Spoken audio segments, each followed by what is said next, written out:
This conference will now be recorded.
All right, welcome everybody. I'd like to call the Board of Supervisors meeting to order. If you would, join us with the Pledge of Allegiance and a moment of silence. I pledge allegiance to the flag of the United States of America, to the republic for which it stands, one nation, under God, indivisible, with liberty and justice for all.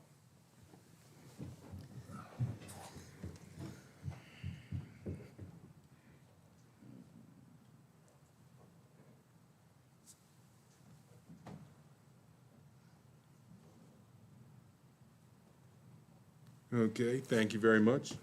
Let the record show that we do have a quorum, all members present. First order of business is the adoption of the agenda. Any changes to the agenda as presented? Anybody have from the board? Mr. Chairman, I mean, sometimes I know that we may add specific items that the board does under information correspondence, or sometimes we just talk about those, but I like to, if the board should consider approve an amendment. I've talked to our registrar, depending on what happens with the 1% sales tax school construction initiative. I'll have some update on voter referendum deadlines. So I'd like to add, under information correspondence, if you want to call it voter referendum or school construction voter referendum. They're two different things, right? Right. And then Mr. Wright may have an update. There was a past action on an ordinance, but it rectified or mentioned state code, did not county ordinance. So I think we want to call that, what, like court fees? Which one? Court fees. I think it's a jail fee. Or, excuse me, jail fee. And then we'll cover that when the time comes under information correspondence. Okay. All right. Anything further? Very well. Entertain a motion to accept the agenda as amended. I move that we accept the agenda as amended. I'll second. All right. Very well. We have a motion and a second to accept the agenda as amended. Any further discussion? Hearing none, all in favor say aye. Aye. Aye. Chair votes aye. Opposed, nay. All right, motion carries. All right, first up on the agenda is public comment. Is there any general public comment? Doesn't have to have anything to do with anything on the agenda, just in general. Very well, seeing none. What do you got back there, Alan? Anything? It's just us, sir. Okay. All right, we will close public comment. Move to constitutional officers, county departments, committees, and organizations. Again, for those who are new to the audience or online, if you would, when you get the mic, give us your name and what position you hold within a department or constitutional office. And we'll get Alan to get it. All right. Good afternoon, Tracy Gardner, Economic Development and Tourism. Mr. Yao, did you want us to give our full report or just things that we didn't have in our report? Yeah, just the stuff that you didn't have in there. Okay. I will go ahead and congratulate again. We had Governor's Cup winners in Madison County for the state. And that was Ducard, Early Mountain, Revelation, and Prince Michelle, all won gold at the Governor's Cup. And so one other thing I will say, which kind of goes to what resonates with people, the general public. We put that little post up of, I said ride, it was drive your tractor to school day, all right? That post, which I accidentally found, has now, and that's even updated since I did my report, we're now up to 797,000 views. 29,000 people liked, they responded. So they took the time to watch it, react to it, and 3,000 people shared it. But on top of that, and this is why it's tied to both tourism and economic development for me, we had an additional 3,000 followers to our page just from that post. Goodness. That was, but it was just, and I made sure, I'm still doing it, loving every comment, because it really did, from people all over the United States. It's been really cool, so that's all I have for now. Okay, thank you. Oh, questions from the board for Tracy? I'm sorry. All right. Good afternoon, members of the board. Jamie Wilkes, the county building official and director of building and zoning. Our monthly reports are in your packet, the planning and zoning, permits issued, erosion and sediment control. Just a quick recap. We issued 83 new permits last month. We performed 257 inspections, and last month there was one permit issued for one new dwelling. And the report, it just lists the code update cycle that's still going through, and this will eventually make its way to the General Assembly, and the governor has to sign off on it.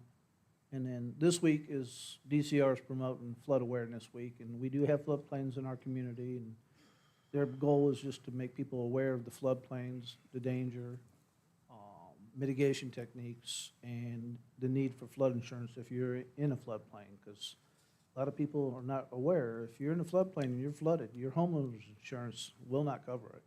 You need specific flood insurance.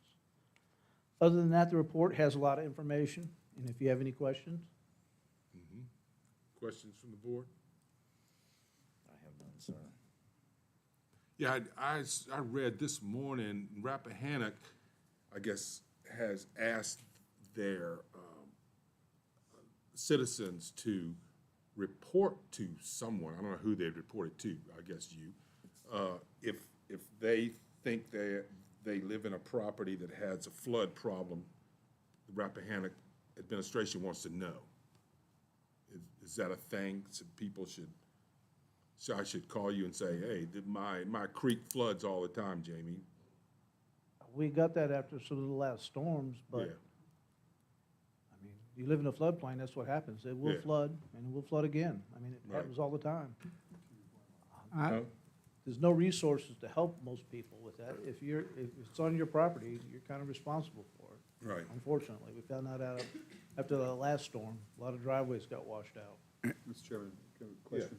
Is there somewhere on our county website that people can go on and see if they're on the floodplain? Oh, yeah, the county GIS. Yep. The So that flood, should tell the you. most current flood maps are on there, plus some information. Elevations, flood, water surface elevations, all that's on there. Great. Kim's going to go to it real quick. We'll do this on the fly. I believe it, I just want to make sure. Go to layers, and then you can select, go down under overlays. There's a floodplain one up there, Yeah, flood mapping. Go up to the second below table of contents and click that, and it hit floodplain 2020, hit both those boxes. and then that'll And show those are the you. floodplains, the map That's really- floodplains. That's neat. I just want to make sure our citizens know. that Oh, it's yeah, there. it's been on there. I think long to, time. to Mr. Chairman, your point, I mean, certainly this is available to, also to Mr. Buchanan's point, for citizens to look at. If there's questions that, like, say your address is not on this map, sure, someone can call in. I don't know the process, Jamie is, by his position, his experience, is the flood, he's the coordinator for this. Certainly, there's probably somebody at FEMA. When is the maps, because I was here when they did the 2020, but is it every 10 years, or do you know how often they update? Probably in rural areas like ours, 7 to 10 years. Okay. They have not, because when they get ready to do a map update, they will contact us, and there's a lot of preliminary information. We to have get. various public Oh, hearings, I yes, remember we'll the have last plenty of time. those. Or maybe And, with spring They haven't said rain, anything lately. with spring rains coming, maybe our press could put something in the newspaper and let us know. Possibly. I guess we could put something in the newspaper. I mean, just I was that- just wondering, does anybody read it anymore? No offense, sir. Online, definitely. funny We guy. have about the, the flood awareness week, we have something on the website already, and it's on the county news site. And it got pushed out. Right there it is. All right, thanks. Thanks, Mr. Wilks. All right. Who's next?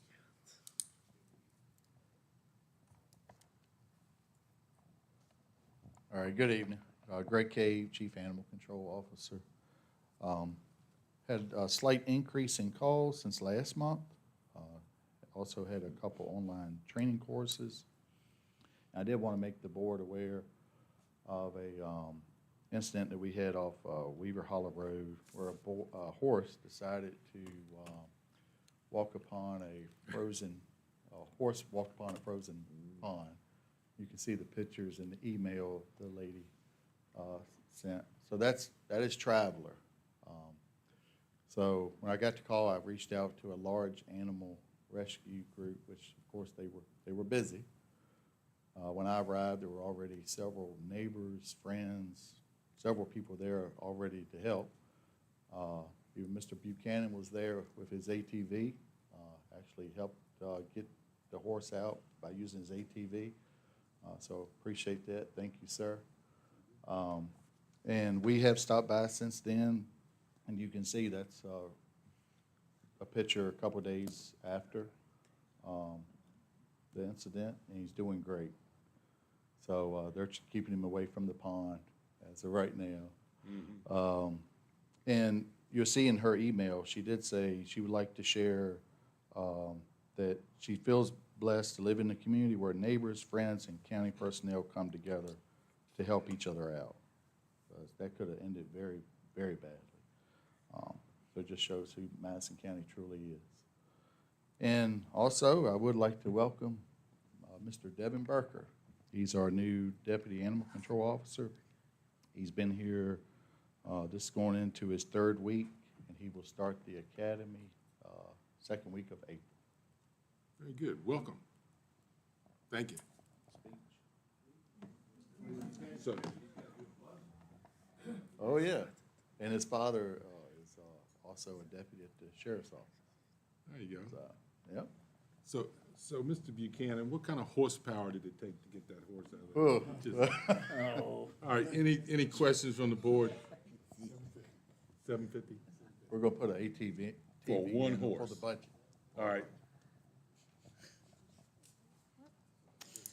Lauren Gordon, again, pulling double duty, first at Social Services. Little update, the League of Social Services Executives is now supporting the centralized intake bill as it was amended to add task force and work groups and things like that. They are continuing to monitor a House Bill 1222 about child welfare interviews and the recording of those interviews. We are watching the introduction of AI into benefits and services delivery, so more to hopefully come on that.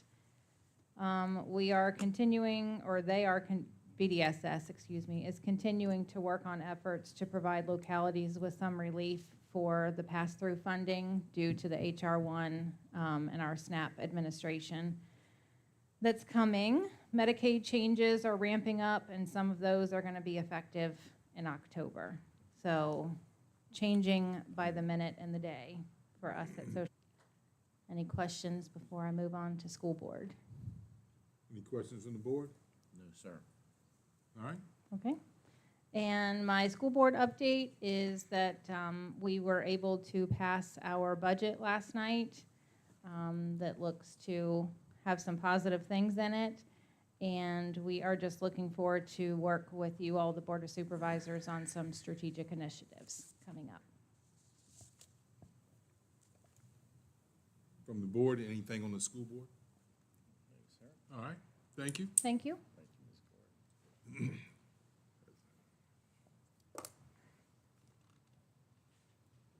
Good afternoon, Mr. Chairman, Board. You have a copy of the Sheriff's Office activities for February. Do you have any questions, concerns, updates?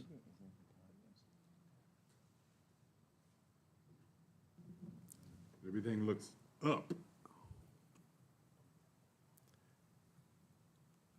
Okay? Yeah. Mr. And of Chairman, course- yeah. I would just recommend, I don't know if we set the date, Sheriff, but we think, this is, because a lot of people don't know, they may see the signs up on 29 near the high school.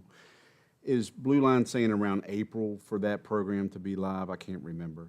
This is for the speed In cameras. April 1st of May, we're waiting for all four new lights being put up. That's what we're waiting on right now. And as part of that Yeah. program, we're required to do a 30-day notice, so it'll be a warning period, then it goes live after that, so.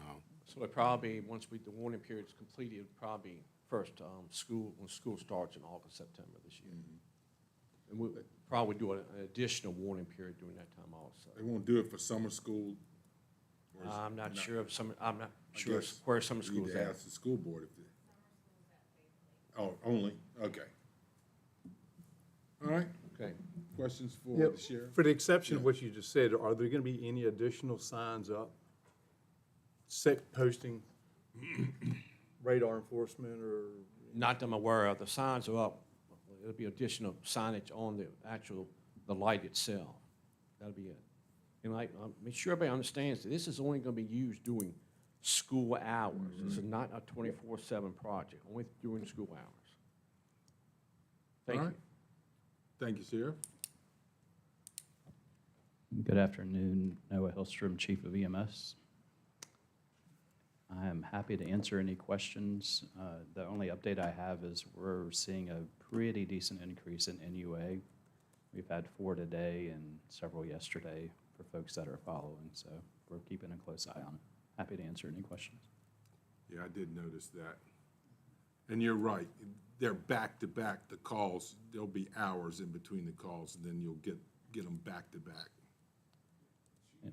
Chief, on this one, I think I saw it last month, and I appreciate your working relationship with our emergency communications.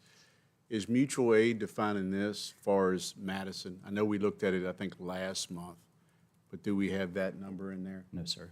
The reason why I want to, and I keep saying this, if any other county tracked in UA, it's not uncommon. We just hope it doesn't happen, while we're non-available units to have a call. But the mutual aid number is also, I think, gives you total picture. There are times we have to do that. Sadly, we had to do it recently with the multiple vehicle accident. But I think when you look at that, overall, you'll get a feeling of, okay, what does that mean? Are you ready for a third shift or not? Or have we had to put out mutual aid requests due to an effective NUA? So I just wanted to mention that. Yeah, off the top of my head, we were probably 4 to 5 mutual aid requests to Madison last month. I'm still working with Ashley to try and get that number dialed in. And then if you look in the right-hand column, as I mentioned during the budget request report, you can see the number of falls, 32, and that's going to be our initial target area to try and reduce those.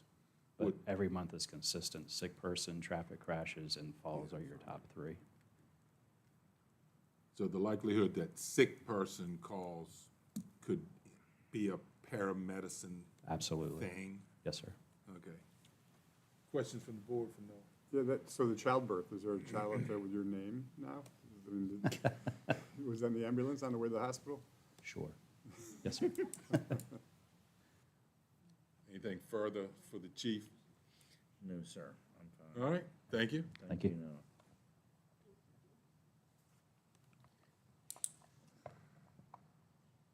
Hello. So we are busy. We have a lot of fun things coming up that I'm excited about. The shelter had a successful adoption event at PetSmart on February the 21st. We had 3 adoptions. The last 2 weekends have been crazy for adoptions. Michelle Thacker came up with a great fundraising idea for the shelter. It's a calendar. It will feature county employees and their pets. We're in the early stages of getting everything worked out. Tracy and Alan, a huge thank you to them. They had input. They're helping us with it. We're hoping that this is going to be a yearly fundraiser with different themes, depending on how our first one goes. Decades Arcade is hosting another fundraiser for the shelter on March the 29th. All the proceeds will go towards the purchase of our doggy clubhouse. And after months of communicating with Mobile Vet Solutions in Lexington, I am super excited to announce the shelter has partnered with them. We have our first shared clinic on March the 25th. We have 15 spots for the community's cats to be spayed and neutered at a low cost. It is going to cost them, it's $100 for the surgery, and then the rabies is included with that, and it's a $20 fee for their FECRP, like distemper vaccine for cats. I have 2 wonderful volunteers that are handling the transportation if needed for clients and the registration. They will be set up this time at the Greene County Animal Shelter. I am continuing to work with them. I am hoping to get them to come to Madison to set up on a clinic day and to start including dogs. I've had several people reach out wanting their dogs spayed and neutered. This is a great opportunity for the county, and I'm thinking it's going to make a huge difference. Again, thanks to Alan and Federico, they set me up a separate email account just to handle all of the spay clinic emails that are coming through. Right now, in-house, I have 8 dogs. 3 of those are adopted. They had surgery today, waiting to go home. I have 1 kitten. He's also waiting to go home.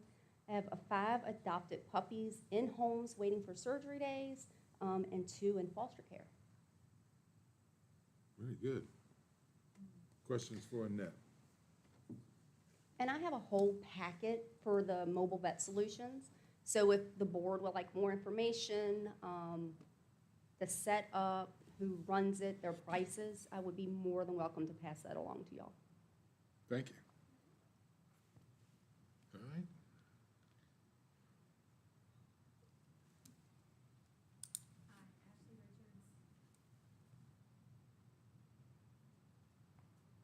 Ashley Richards, E911. Total calls through the center for the month of February was 3,218. That includes 911 and admin. And then calls for service for the month was 1,027. We still are advertising for 2 openings that we have. We had an interview today that went well. We have more that we're trying to work on scheduling. We have a lot of applicants coming through, a lot of applications, but they don't want to work the time frame that's needed. So it's been a challenge trying to find someone willing to work the shifts that we have. We're also participating tomorrow with EMS and the fire department, going over their ambulances and response vehicles. We're participating in Touch a Truck that takes place on Thursday. The kids get to see the response vehicles and tow trucks and other vehicles like that that they can walk through and look at. And then we have a training at the end of the month for our staff in-house, going over updates and refreshers for missing people and amber and silver alerts. So any updates that come through the state police, we pass them along, make sure everybody's current on how they need to be entered. That's all I got. Okay. Questions? Yeah. Yeah, just a quick question. Is there, like, I know when I was in law enforcement so many years ago, we rotated shifts, like every month you went to the next shift. Is that something that's been done in our area, or is that not something that's possible with our existing employees? Usually whoever's on day shift stays on day shift and night shift stays on night shift, and then there's a split. We don't rotate day and night. It's hard on the body. Oh, yeah, it is. So no, once you're on day shift, that's usually where you stay. Most of the time, the people on night shift don't want to come to day shift. All right, So, okay. All right, thank you. Anything further?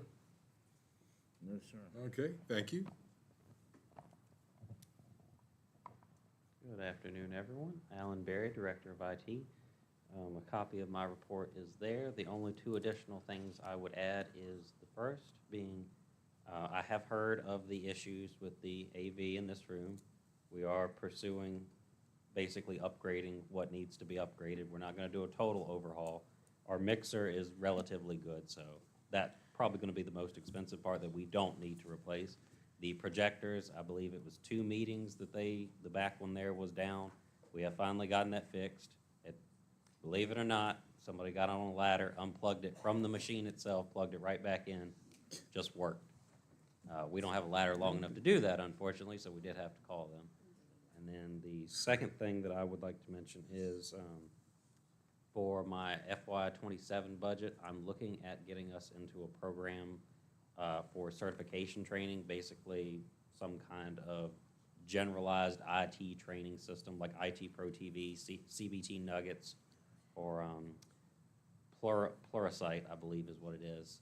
That basically is a compilation of a whole bunch of different IT certs that we can pursue, such as CompTIA, Microsoft certifications, the whole gamut, and just do that as a bundle where any of us can get on that at any time. We can continue to go after these certifications. We don't have to pay for individual courses. I think that would be the most cost-efficient option available to us. And that is my report. Okay, questions for Alan? No, sir. All right, thank you very much. So that's everybody, huh? So the next item on the agenda is the consent agenda. We have minutes from the 10th, the 12th, the 19th of February, and we have a supplemental appropriation number 25, which includes 3 insurance claims. So can I get any discussion on the consent agenda? If not, I'll entertain a motion.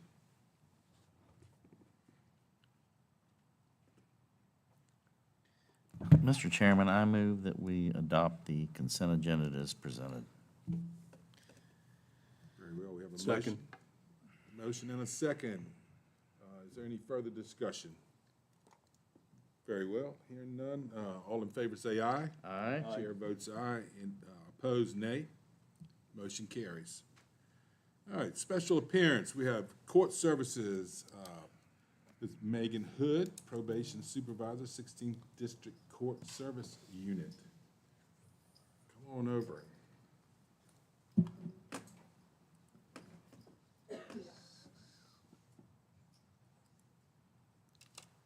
Hi, how are y'all? Good. Wonderful. Okay. So I'm going to talk with you guys a little bit about a plan that we're formulating to merge VJCCA, which you guys have been provided with some information regarding VJCCA, what that means. Our plan essentially is, so this is a plan that we receive funds from the state, and it's grant-based, and it gets assigned to every locality within the state. It's based on funding for risk and for needs and for the population and the clientele that we're serving. So you guys have been presented with a little bit of PowerPoint. Essentially what we're trying to do is Madison has a small amount that we receive from the state. Greene is another locality that has a small amount that we receive from the state. Orange as well receives a little bit more money. And what we've run into, and I've talked about this during our state budget, is that funding sources for GPS and HEM have had to be funded through our VJCCA, which is the Virginia Juvenile Community Crime Control Act. In order to go with a private provider, it would cost us a significant amount of money, which essentially would utilize all the funds that we would have, and we'd be putting it towards everyone who is going to be on home electronic monitoring. So we started utilizing Office on Youth previously to cut down on cost. we are really paying what Office on Youth is paying through the service provider. And so in some discussion, we have found out that some localities actually merge their plans together. And this is something that has to be voted on and determined by you all, the Board of Supervisors. So I give a little bit of overview in regards to what VJCCA. It's a community-based system of progressive, intensive sanctions and services that once again correspond with the needs of the offenses that we have here and treatment needs. And this was created to give judges some alternatives to sentencing. We know how expensive punishment and incarceration and detention are. These were some alternatives, and not everyone needs to be in detention. So the purpose is to deter crime by providing the immediate effective punishment, and therefore we're going to be able to hold people accountable, and our goal is to reduce recidivism, which is committing another offense and being continued into the cycle. I also provided a handout to you all that's directly from the Virginia DJJ website that you can reflect on if you need to. Gives you a little bit more detailed information about VJCCA. And I apologize for the acronyms. That's how the state works. So I pulled out the benefits, additional alternative sentencing options. This is going to be ideal for lower risk youth. So a lot of times people are saying, okay, Megan, what's lower risk youth? These are going to be the kids that are coming to me their first time for an intake. Nothing that's super severe, nothing high risk. We determine that a diversion may be appropriate, or just resolving it. Sometimes having that good conversation, letting them know about the consequences is enough. In order to do that, it's going to reduce the county cost for detention.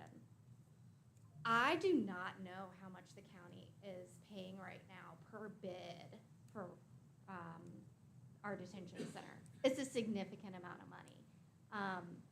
So this is an alternative so that we don't have to keep kids in detention while they're awaiting sentencing or dispositional sentencing or adjudication. So it also allows us the ability to create or enhance our own programs that are going to be based on our community and what our needs are. On to the next slide. I just gave you guys a snapshot of my workbook that we have in completing our grant. Essentially, we get $6,585 from the state. This is a biennial grant. So we go through the creation of this every 2 years. You all wonderfully provide us with a maintenance of effort of $1,494. Therefore, we have a total of the $8,079. We have, unfortunately, been limited in meeting the spending of that because of our service needs and our service availability here in the county. And so if you move through the next one, thank you. It's our current programs in the plan. Right now, based on the offenses that we're seeing for our youth, and we do a risk needs assessment, which helps determine what we need to focus on in trying to reduce that risk. Substance abuse education has been a program that we've implemented. We have to use Third Millennium Treatment Services. It's an online educational course. We don't have much here in the county. This is something that we've used to say maybe a little bit of education will be helpful. Anger management, we also utilize Third Millennium, online educational course. Let's get this completed. Not only is it limited services here within the county, but we also have families who have limited transportation. And then we have huge wait lists. So as I pointed out before, we have our post-disposition, our predisposition electronic monitoring and GPS that we are wonderfully getting through our Office on Youth in orange. And then we just have a little catch-all category, guys, called Specialized Program Services, which lets me throw something in such as a truancy course from Third Millennium. or possibly a mentoring component for someone who just really needs a little bit of extra help or extra guidance. So this is how it's broken down currently with our Madison program. So I wanted to give you guys a little bit of information. If you look at our FY25 stats for the county, our juvenile intake complaints by offense, ranking top is assault, then we have larceny, we have a couple of delinquent marijuanas, which provide some legal issues in and of itself, alcohol, and trespassing. And so this is why our program is set up like this. If you look at 2024 FY, very similar. Assault at the top, vandalism, arson, alcohol. We had one weapons. If we have a weapons, we're not using VJCCA for these types of kids. But the trends are going to be very similar to what you're seeing from the sheriff's office in regards to adults as well. And so we're pretty limited. The next slide shows the current VJCCA services that are in orange. I literally took this off of their website. They offer community service. So a lot of times if a youth comes in and we're trying to talk about a diversion, or we want to look at possibly making someone feel a part of the community, because science shows that if a person feels that they're part of this community and they're a contributing member, they're going to be more likely to do positive things, be pro-social. They're not going to do things to harm that community. We are not allowed to give direct referrals for community service. I can make recommendations that you can go to animal control, that you can go to the dump, that you can go to the library, you can go to the church, because people have done that before. But by liability purposes, I'm not allowed to really organize that. Something else that we've run into is the age of the youth. A lot of people do not want to have a volunteer who's 12 years old. And this is a 12-year-old that I'm trying to keep out of jail. So I want them to do these other things. I want them to do community service. Office on Youth in Orange has these relationships. They are able to make these referrals. They're also able to organize and provide transportation for some of these kids. They're also able to be the representatives, be not a guardian by any means, but the adult that is with them. They provide child-specific services such as anger management, as we've talked about. This is going to be in person, anger management, living skills. The highest domain that we see a risk in for youth is skills. They lack the skills that are needed to be successful. So if I'm trying to teach someone, obviously everybody learns differently. They're certainly going to learn better if they have this in person. We don't have the ability to fund that here, the way it's set up. Substance abuse education, thinking for a change. This is a cognitive behavioral program. Crime, criminal activity, delinquent behavior. It's behavior linked to the way that you're thinking. And then, of course, the GPS monitoring. So this is what they're currently offering, but if we end up merging, then there'll be Culpeper, Madison, Green, and Orange together at the table, creating a plan that is going to work for these three localities. So if we merge, we're going to increase funding for better services, better programs. We're going to increase service access for our youth and our families. We're going to offer transportation options that do not exist here. We do not have transportation. They have transportation just for their Office on Youth. And it can be during school hours and after school hours.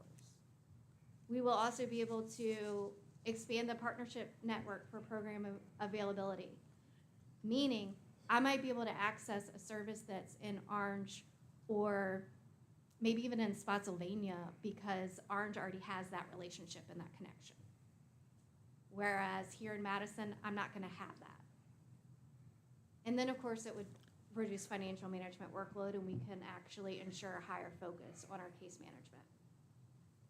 There are a lot of localities that actually have merge plans.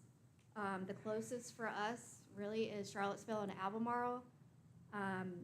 Rappahannock Office on Youth has Fredericksburg, Caroline, King George, Spotsylvania, and Stafford.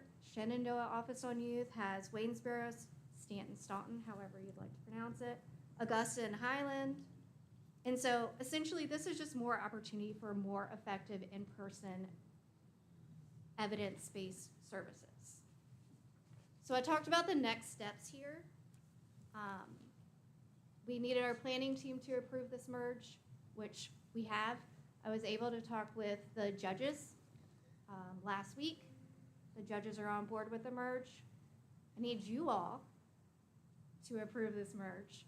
And then we are going to determine Orange, hopefully as the fiscal agent. They will be the one that will be holding the funds and have a signed resolution. And then, of course, we'll create a joint grant workbook to propose. Can I ask when Orange is deciding on whether or not they're going to be the fiscal agent? Today. Okay. Right now. I think their meeting starts at 5. Thank you. Yes. I also believe that there's a copy of an example of the resolution that Orange is utilizing for. So,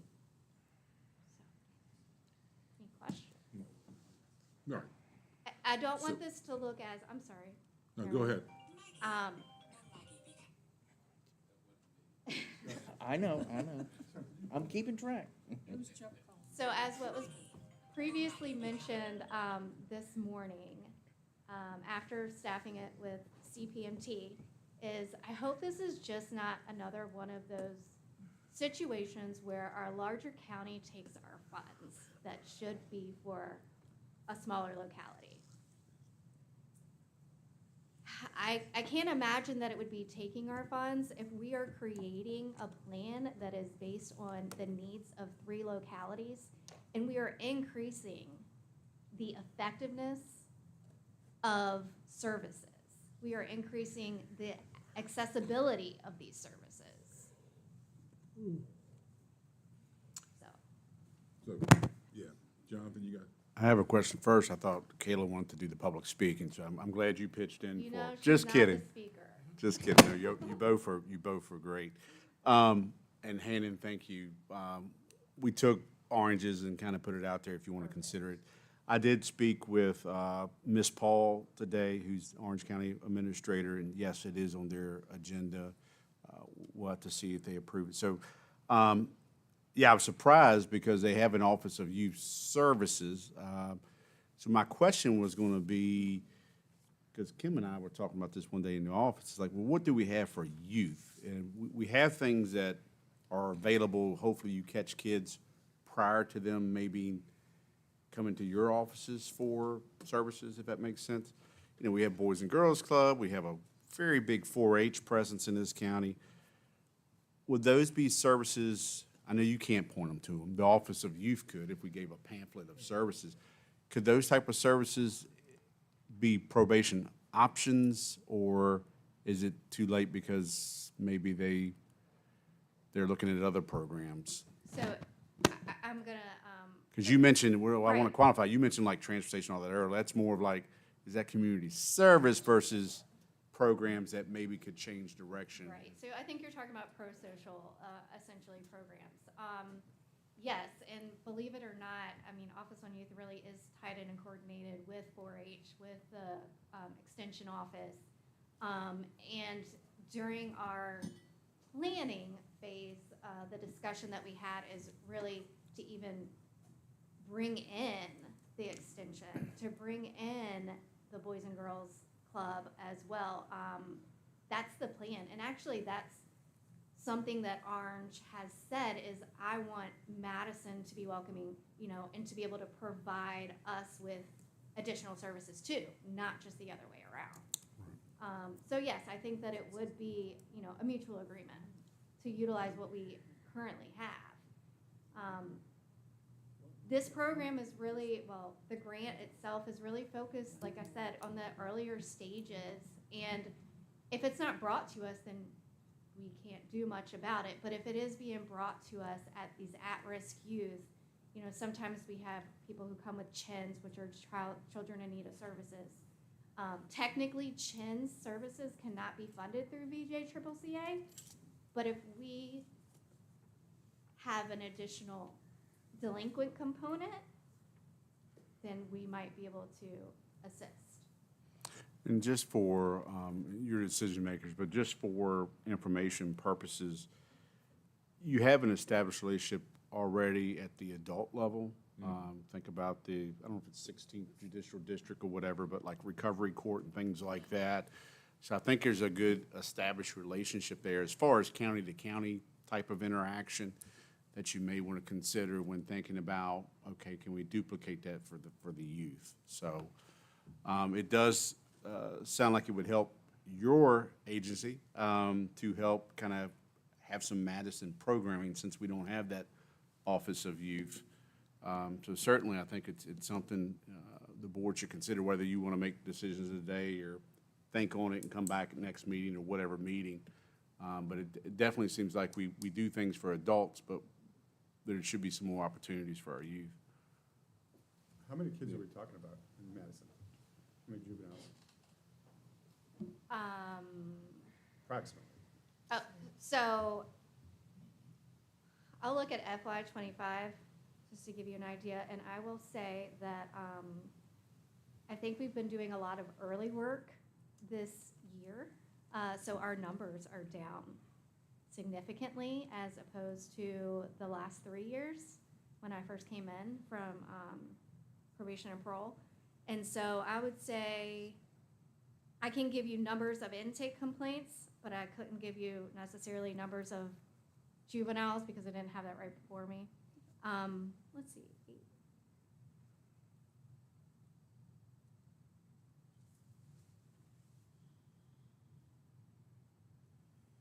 40, 45 in a fiscal year. And I mean, that's also including CHIN's violations, probation violations. And so some of these actually could have the assault, and then we also got them placed on probation and had to do a violation. So they could be duplicate. Do the board members know what a CHINS is? Okay. What's that? Yeah, it's a child in need of services. So my question, go back to the next step slide. Where the planning team approves merge. The Board of Supervisors approves the merge. So where are you in that? Has the planning team already approved? They've got a plan, I guess. That's what a planning team does, Yes, right? So yes. they got a plan and that's been approved Correct. and presented. Who sees the plan? Well, the Does planning. the Board of Supervisors see the plan? So Or yes, the planning team essentially is going to be me, Uh-huh. Kayla Cunningham, who's our probation officer for youth services, and the director of the 16th, the chairperson of CPMT, and the judge, and then our VJCCCA coordinator. Are you guys ever privy to it? You can be during budget time, yes. Okay, well, I guess I'm thinking about a planning team differently. My question is not what Sorry. this meant, I guess. So when you have a juvenile that needs help, the planning team plans what needs to be done with that individual. That's what the planning team does. No, that planning No? team is a multidisciplinary team that you're talking, so what you're talking about essentially is what needs to be done with the youth. That kind of occurs in court and it occurs behind the scenes in the Office of Probation while we're doing collaborative casework with the families and looking at risk and needs. The planning team for VJCCCA, perhaps I should have specified that. Okay. So where are we in this process here? So the planning team approves the merge, all the Board of Supervisors are ready, the fiscal agent has been determined. you all would sign the resolution, if you all agreed, and if Orange agrees this afternoon. And then the 3 localities would work together to, and that would be me, not you all, to create the grant workbook for the proposal. I mean, I personally don't see why we wouldn't do this, but. And when is Green considering this? Yeah, I'm not entirely aware. I know that Kathy was planning on presenting it on her own, so I'm not quite sure exactly if that's being done today or not. So, Mr. Wiggler, we do not have a Madison resolution in our pack. I say that with all compliment. He has prepared a resolution, basically adopting similar language, so. It would be Resolution 2026, I believe, -3, because the local declare emergency was your last one. So it is there for your consideration. Again, that's here today, or if you want to bring it back. I'm not sure if there's a timeline. I'm sure time is of the essence, so I can appreciate that. Yeah, I mean, generally, we would hope to have everything solidified and start working on our workbook prior to April 1st. I know the timing, it's always like that. This is budget season and it's how it works. But if for some reason there was a deciding factor that needed to be considered, we would just encourage you all to sign off on it. The only question I would have, Megan, and if you covered this already, forgive me, because we are in budget season. I didn't see anything far as additional funds that may be requested. Do we think there may be additional funds requested from each locality for this merger, or is it too early? At this point in time, we would not. Okay. Yeah, I think maybe moving forward, Orange can, whoever's going to be the fiscal agent can kind of really determine that, but at this point in time, no. And of course, we would still request the maintenance of effort to be continued. In totality, this might give you all a little bit of an idea. And so Orange County gets 23,909, Madison 8,079, Greene County gets 7,596. They do not have a maintenance of effort. So this would give us a grand total of 39,584. It's a lot more money to work with when we're trying to provide services. Eventually, we might be able to, Office on Youth might be able to hire someone part-time to really dedicate to providing these services with that. All right, so Mr. Wright, the resolution 2026-3 is a mirror image of the one we looked at with Orange, where it designates them as the fiscal agent, et cetera, et cetera. It's pretty much correct. Yeah. So what's the pleasure of the board? Is this a particular resolution that this 2026-3 is going to be $1,494 to the county, is that right? Our cost, what we put into it. We have no cost. We had no cost, but I think what Ms. Hood was saying, there is you called it maintenance of effort. That's correct. That's currently in there, that it would be encouraged to continue to do that, because both Orange and Madison do that, even though Greene doesn't. But no new cost at this time. Yeah, and I think that what you might have been asking, Mr. Schneider, is that 6,000 and some change from the state is from the state. It's state funds. You are just the fiscal holder. All right. So what's the pleasure of the board? Oh, Nancy, you got something? Well, I guess my question would be, you mentioned something about the Boys and Girls Club, and you mentioned maybe using that facility here. Is that right, or was I just? So if the merge occurs, then we can have conversations that discuss implementing them into our services, yes. But I certainly couldn't speak on anything that hasn't already been, we haven't spoken with them about anything. And to me, I just think that adds so much more. There's so many more people involved than just us, because the Boys and Girls Club is a well-oiled machine, and they would be taking on a whole different element of children, and are they ready to work with these children individually? Are they prepared for that? Maybe I think Supervisor Sharman, my understanding, because we haven't had a menu, will, or a list of services that could be Madison, not only for Madison juveniles, as you said, it works the other way. So you would have to establish those relationships with those service providers, whether it's extension office or Boys and Girls Club. So then you would have a menu of programs that could be combined with the offices of youth services. Is that correct? Yes, that's correct. I don't know if I clarified, Ms. Sharman, or not. I apologize. well, it just, I just have a lot of red flags, that's it. And some of our, as I previously stated, with us being a state agency, there's a lot of collaboration that we cannot directly do. And by utilizing a platform such as Office on Youth, a lot of that collaboration can occur. Well, yeah, Judd. Questions? No more questions? Yeah? Any further questions from the board? Not for me. All right, what's the pleasure of the board? You want, Mr. Chairman, I'd like to approve the JCCCA Resolution 2026-3, the merger between the counties of Orange, Madison, and Greene.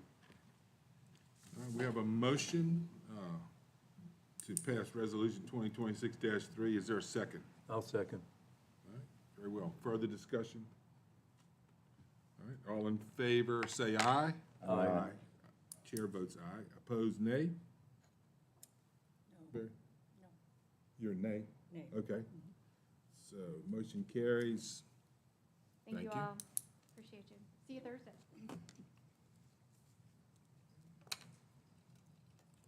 Okay. Next on the agenda, we have Ms. Carrie Shepherd from our VDOT resident engineer. Welcome, Ms. Shepherd. It's hot. Huh? He was saying it's hot. It's hot. I just don't feel like I'm ready for that. Well, the only reason, both of them spoke in favor of it, so that's, my resolution is not in the packet. But I read the other one. Oh, it's Yeah, you changing the turn- temperature. Changing the temperature? I think he's talking to some of that.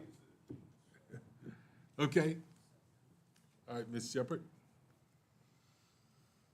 Just waiting for there we go. Okay. Okay, good afternoon, Mr. Chairman, members of the board. I'm Carrie Shepherd, here to give you the quarterly report and also the introduction of the secondary six-year plan. I'll start off with the quarterly report. First slide, the Route 749 Moon Road Bridge replacement over the Hughes River. The next milestone is advertisement, and that will be this coming June. That's moving right along. The other projects, these are the same as I presented the last quarterly report. We'll be picking up construction on Walker's Mill here starting in April. Next, for construction activities, we have two. We have the Route 665 Garth Run Road Bridge rehabilitation over Garth Run. This requires multiple overnight closures planned for late March and early April. The bridge is currently posted with a 15-ton weight limit, and after rehab, it will be rated for all legal loads. Access will be maintained during construction in coordination with emergency services and Madison County Public Schools has already occurred. Ms. Shepherd, let me interrupt you on that. So access will be maintained, from what I understand, the coordination is gonna be mainly on the county side if we wanna consider it access, is that right? We would just handle it, one, emergency management, which incorporates everybody, from first response and in my office. We would want to understand how VDOT would, maintain access. Our perspective, we want to know that, but we're also looking, do we need to staff? For example, there was a access replacement up, I think, off Nethers Road a year or so ago. We staged, I don't know if it was EMS and fire or vice versa, but we did stage personnel up there just in case of emergency, so. I guess, Ms. Shepherd, I just wanted to know what the definition of access will be maintained during construction, because from talking to Jonathan and Brian Gordon, the stuff we were gonna have to stage on either side of the replacement. I mean, when you say access will be maintained, you mean we'll be able to traverse that area at all times, or? Yeah, from what I understand, there will be a pedestrian bridge just Uh-huh. for people to park their cars and be able to walk if they need to go somewhere. And if there's an emergency, we will get out of the way and let those vehicles come through. Okay, all right. Sorry to interrupt. Oh, no, that's okay. Carry on. And the map on the left is showing where that bridge replacement is. A second construction activity that we have going on in the county, it started yesterday. It was a safety improvement project to trench widen Jack Shop Road from 231 west, about 3,900 linear feet. It did begin yesterday. We had to hold, we're trying to start it last week, but it was too wet, so we held off until Monday, and it should be complete this week. And that map on the bottom right is showing you the section of Jack Shop Road that will be trench widening. And then as far as our traffic engineering requests and responses, we did get a request from a citizen to review the intersection of Amicus Road and Selt Road with the concern of increased crashes. When we reviewed the intersection, we found that there was restricted sight distance to the right for vehicles approaching from the east due to a horizontal curve. So from our traffic engineering sections review, what they recommended was red reflective tape on the stop signs, stop ahead signs to be installed, refresh all the stop bars, and clear vegetation. So that work should be happening in the coming weeks.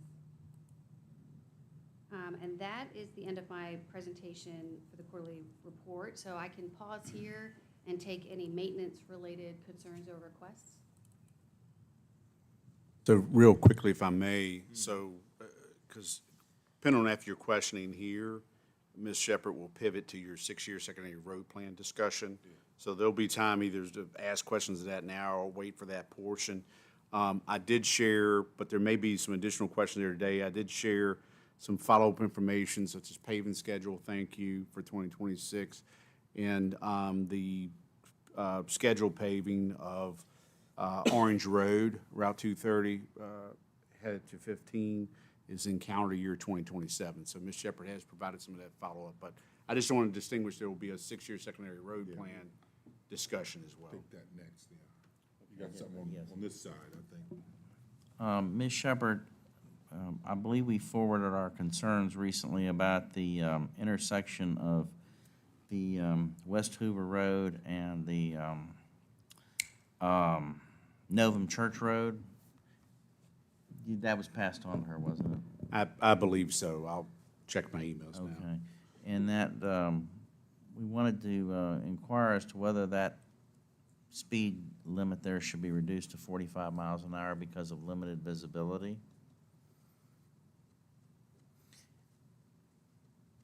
I believe we had requested VDOT to come out and to ride. There were some other issues, including possibly posting the 35-mile speed limit on the Novum Church Road.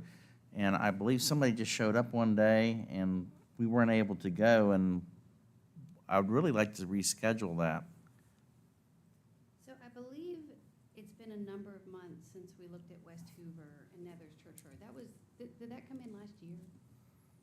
You may, I can't remember if it was a single request from the board, but you probably looked at that. We had a special use permit come through for that road, so there may have been some review by John or someone within your office based on that project. Let me check my records for Okay. the response to that one. I believe we looked at that one, and I had a response.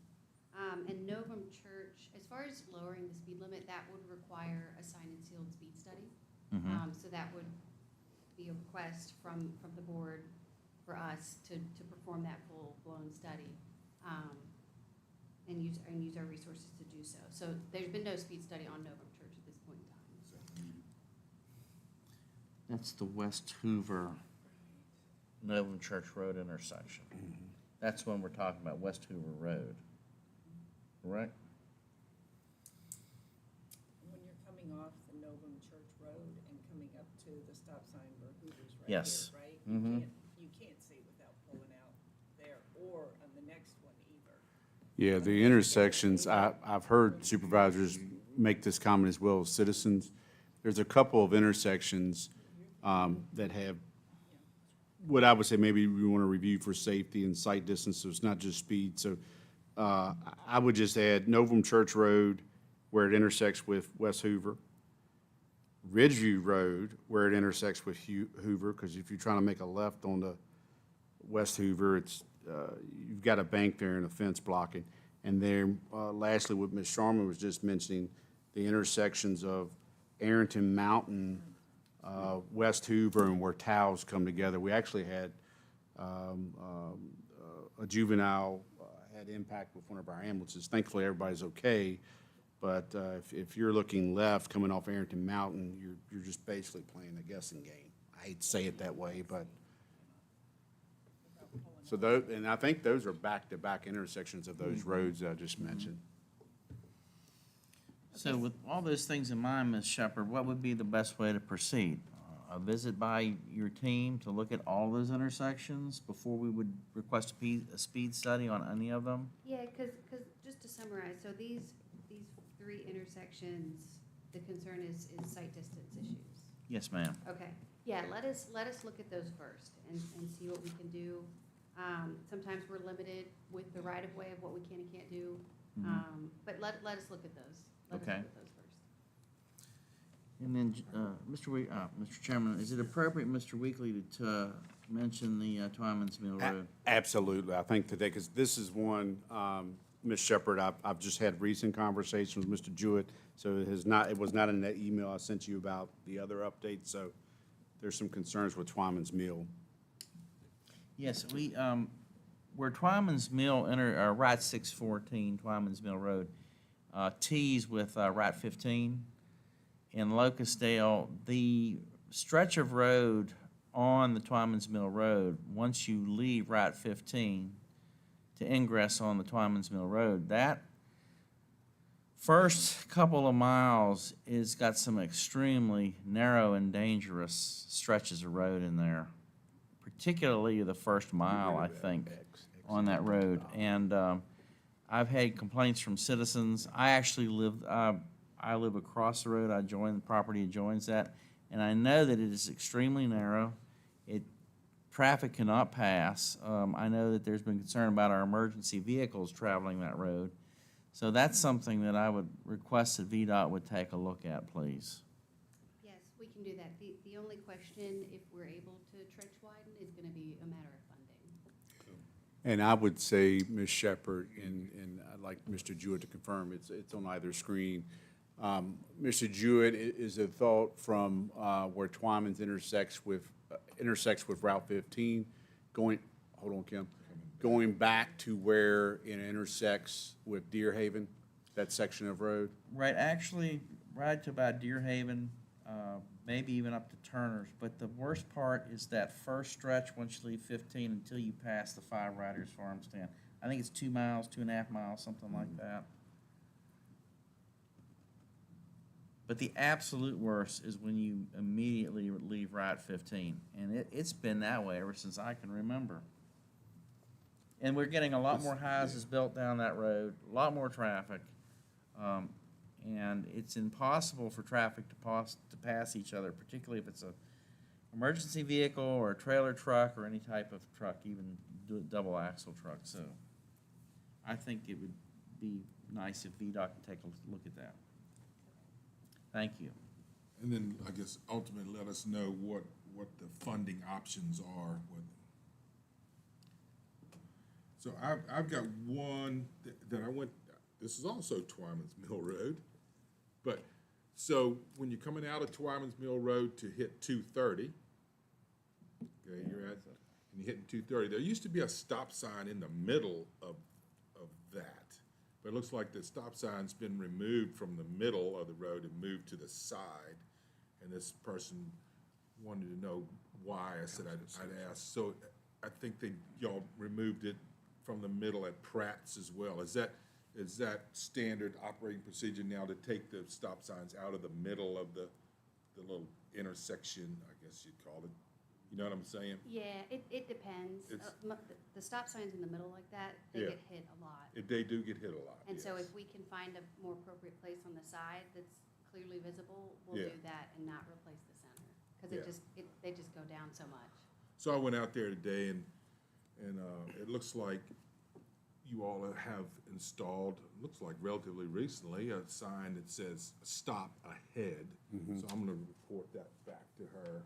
And I wrote it this morning too, I didn't know you were out there. Oh, you did? But they also wrap it, some of their strategies, they'll wrap it with reflective Yeah, tape, okay. and that's That's up as good. well.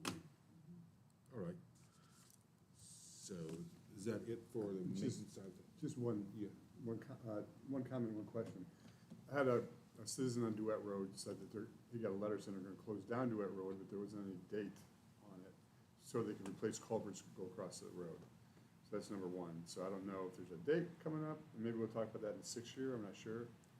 And then, you guys don't really get a lot of recognition for the good jobs that you do, but on Hebron Church Road, that's a one-lane bridge, and it is now marked like you wouldn't believe, and I think it's gonna save a lot of trouble. So thank you for doing that, it looks great. Thank you. And as for Do It, that'll be a bridge maintenance project, and they don't have a date at this point in time, but they will do the normal things that we do with press releases and coordinating with any kind of county agencies that they need to, transportation for the school, that kind of thing. Yeah, I So think with- Mr. Gordon is aware of it and asked, but just so if there's emergency vehicles, you can't go one, you have to go all the way around. So I'm sure it won't take that long to do those culverts, but Yeah, and I'm not sure, I'm trying to remember if they're doing a full closure or if they're phasing it. it said closure in the letter, but Okay. I don't know. This isn't the, forgive me, I haven't read it that way in a while. This isn't the Duet Weaver Culvert. This is No, no, another that's- section that's of done. road. It's Yeah, great. okay. Except for the concrete for Weaver. Except for the concrete. Yes, Yeah. which we're trying to get scheduled for mid to late March. I'll look and see if they have an update for Duet. The last time I asked, they were still in the planning stages. All right, on to the secondary 6-year plan.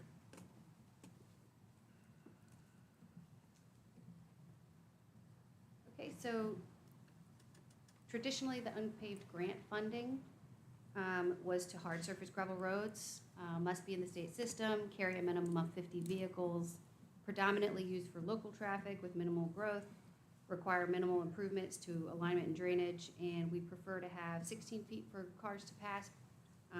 18 is even better.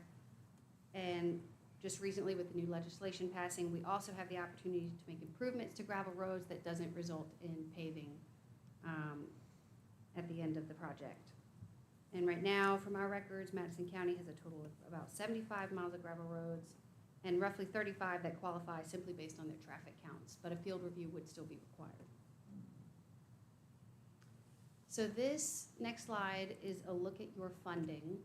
So for fiscal year 27, so there's two line items here. There's tele fees and district grant unpaved. The rural rustic funding is programming the district grant unpaved allocations. So for fiscal year 27, you're looking at about $368,000. That remains steady and goes up a little bit in fiscal years 30, 31, and 32. So those are the figures that we've programmed into the plan. And the next page should be a simplified version of the plan that you receive and sign. Currently on the plan, we've got Walker's Mill, Turner Drive, Mount Zion Church Road, Wrights Lane, and Emmett Road. So that's what was approved to be on the plan in priority order last year. And you can see how the funding is allocated to each one of those projects through fiscal years 27 and all the way to fiscal year 30. If I may, Mr. Chairman, I know we've had some discussions, but whether to leave it in or out, wasn't Tom Johnston currently there until they make a decision I think that we talked about pulling Tom Johnson out, right? from the last time? Yep, All that's right, what I forgive remember. me, Mr. Chairman. Sorry, Ms. Shepherd. Oh, no, You, that's fine. Judd, you remember Mm-hmm. that one? Yeah, I remember that. yeah. So, yeah, where is it?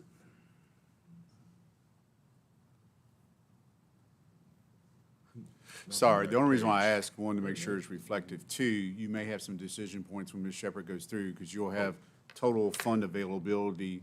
That road will have a positive impact of available funds. So again, my apologies. I just wanted to make sure that you all were aware of taking an official position on that road. Okay, it's gone.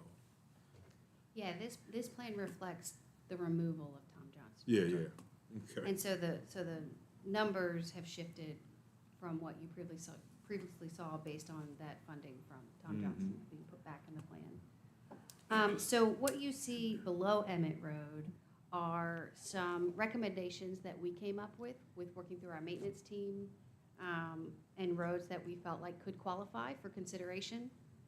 These next 4 roads are put in order of ADT, so the average daily traffic, so the higher traffic volume and then lower, but these can be changed or removed in any fashion that you'd like. I just wanted to have a starting point for us. So Buggy Lane is what we added. Rochelle, and I have maps in a couple slides to show you where these are at. Buggy Lane, Rochelle School Lane, Willis Ford Road, and Tussing Lane. If those 4 are added, then in fiscal year 32, there is a negative balance of 229,000. So considering you get about 375,000 in fiscal year 33, those would all be fully funded. We also, I just wanted to show you these other 2 that we looked at and qualified as good candidates for rural rustic, and that's Russ Jones Lane and Great Oaks Road. Those 2 I just added down here at the bottom. If those were included in the plan at the end of fiscal year 32, you'd be looking at a deficit of 829,000. And that'll just get funded as those funds come online. That's up to you. If you want to approve a plan that has a deficit like that to cover in outer years, you can do that, and it saves you from having to hold another public hearing. So if all of these were approved as part of this year's public hearing, next year you would not have to hold a public hearing again. But that's up to you all. So where are these roads? So Buggy Lane, the first 4 are off of 231 east of 29. So Buggy Lane, right there off 231, the next one, Rochelle.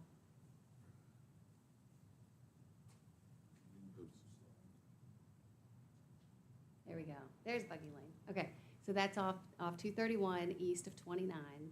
And then we have Rochelle School, also off 231, Willis Ford, that section off 231, and then Tussing Lane.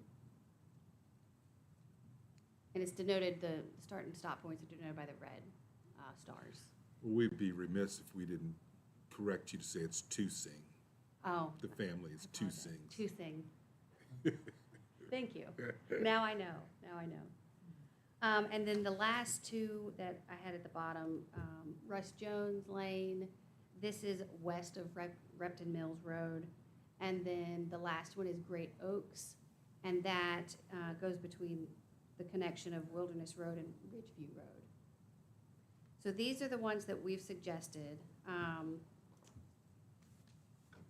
So at this point in time, once you've had a chance to review and let me know if you like the priorities or if you want anything changed, we can prepare the draft document for the public hearing in April or May and get that signed and move forward. All right. Any questions for me? Yeah, I've got. Yeah, go ahead. So I was just, when I was looking through this earlier, I just couldn't help but notice, is it by coincidence that 4 of these are right there off of 231 in the same general area? No, there's no coincidence. I mean, it just, we I mean, started. all of Madison, we got 4 right here in about 2 miles. Yeah. They found that they were good candidates. So if there's others that we need to look at too, of course. Right. let us know. I think to that point, Mr. Snyder, I can speak on the county side of the house, but I'm sure even with VDOT. So VDOT, obviously, Ms. Shepherd is our residency engineer, headquartered out of Charlottesville, but they do discuss with our, I guess it's official superintendent from our Madison headquarters. Yes. So there will be roads that they may suggest. There will be roads that we get citizen inquiry or request on. So for example, Russ Jones Lane, there was somebody on that road. I don't know if they've got an allergy or a medical thing, but they were complaining about the dust. So it's kind of a mixture. I'll reach out to the sheriff's department, the schools for bus transportation, just because they travel the roads the most. So that's kind of how the sausage is made, if you will, on input. Gotcha. Once again, I just saw And, that. and We're if the all road right there. qualifies, the 50 more vehicles or more, the road width, because we have looked at some roads in the past, I know Parrish being one of them, but road width, Core Road was the same way, a segment, road width or things may disqualify. So you may have an unpaved road, but what Ms. Shepherd had up there, those that qualify, it's like 75 miles, I think, versus unpaved roads that would qualify. So that could be a reason as well. So, Ms. Shepherd, could we put a road on this chart here that we don't necessarily want to be paved, but we want it to be improved? Yes, yes, That does qualify. yes. Yeah. If there's improvements Yeah. needed to a road beyond routine maintenance, Yeah. then that could be something That's this part funding of can be this, used too. for. Yeah. Yeah, well, see, most of the time, so this is my seventh year of this, I usually get some citizens saying, suggesting stuff. I haven't heard anything this year. The only thing I have heard is most of the folks on the other end of Emmett Road don't want it done. I will go and question all of them again, because if they don't want it done, then we yank it off and let other people move up in line, right? Because that's Emmett Road, that's almost $400,000 there. It could be used somewhere else. But, so we've got time then, Ms. Shepherd, for us to look at these roads, get some more citizen input, and get back to you. Is that? I think that's fair. I just let Ms. Shepherd know prior to the meeting that it may look like an April or May public hearing. I know we were initially thinking maybe March or June, but your timing and review, that's probably the best suited for you. I will add, one of the things, and maybe Mr. Jewett or yourself, because both of you, I think, went on site, you may want to ask, but part of that General Assembly decision a year or two ago, these funds can be used as just stated as maintenance for unpaved roads. You don't have to pave them. So I know there was questions about the second half of Turner Drive. We might want to talk about that. Could those funds be used for that? Would you want those funds used for that? But just keep that in mind, because I know that was a priority for you at one point in time. Okay. So is the second meeting in April too late for your purposes? For the public hearing and signing the resolution? Yeah, April would be perfect. okay. So that'd be the 20-something or other probably in there. That would be the 28th. April 28th would be your second meeting in April. Yeah. So we all think that'll give us time to actually, like I say, I need to go ask all the people on Emmett Road if they want it.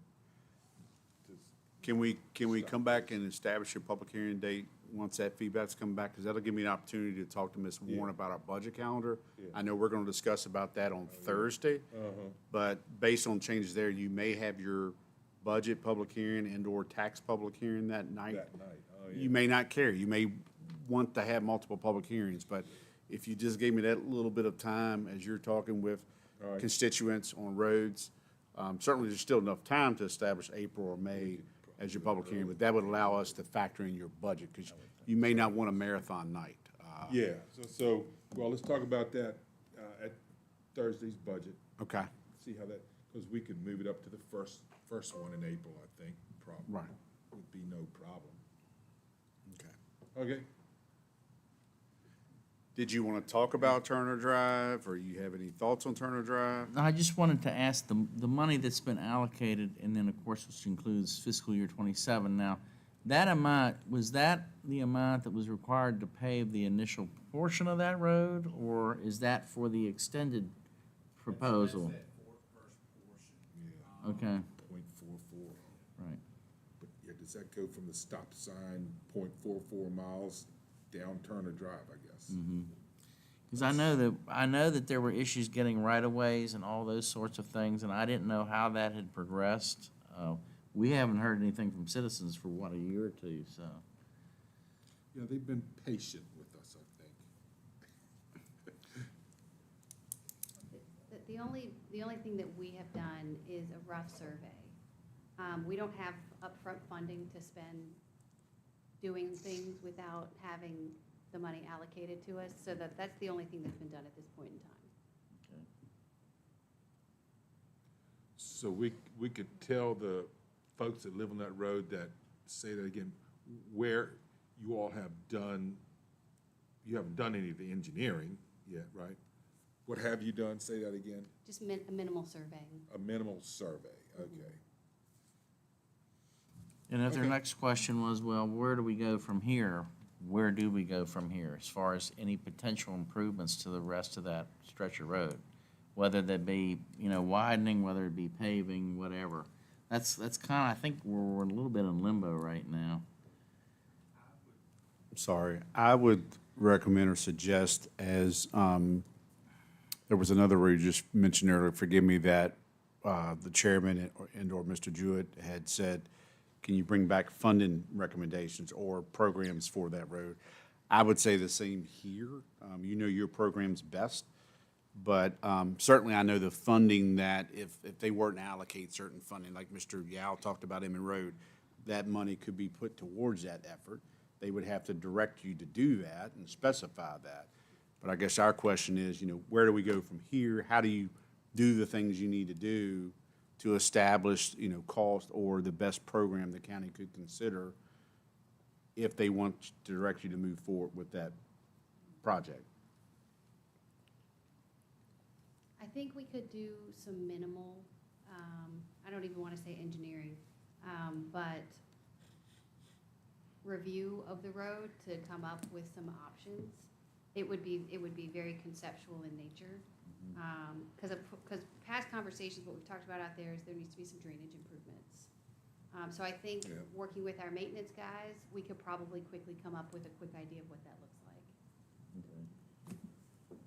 Would that look similar? I mean, I know Jack Shop Road is paved, and you've got a widening of that now, but would that operation look similar if it's widening, or even though it's gravel versus a paved road? The only issue, when you say similar, what do you mean? Well, you're widening a road, which is, I think, needed for both. That's a safety out there. I would say probably safety out at Turner Drive as well. So I know one's paved, and it may look different. I haven't rode that segment of road. It could be one road has banks that don't allow you without cutting back. The other one might have open land on both sides, and you're just trenching through. But I'm just wondering, is it the same because it's a widening project? Yeah, I guess high level, yes.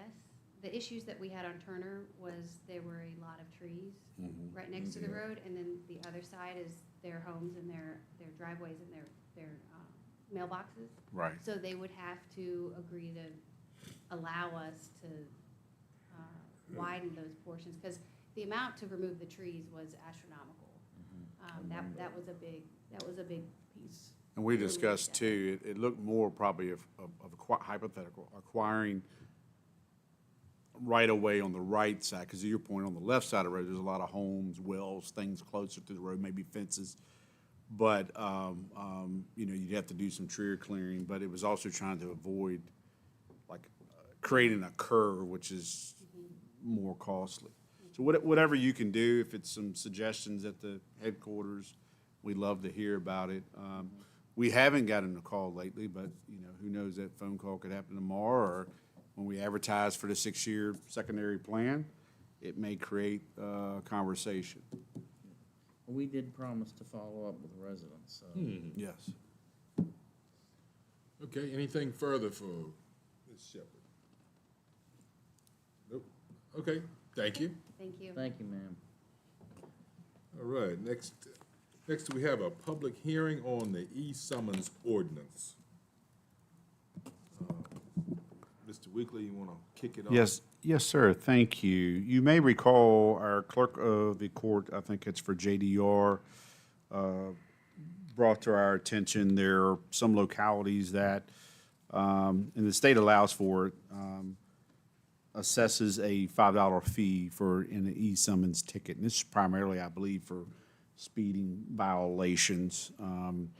So we already have an e-ticketing program now. I think I sent around, as part of the last board report, Captain McKnight gave a presentation to the board, I think in either calendar year 2025 or fiscal year 25. Sometimes those get a little confusing.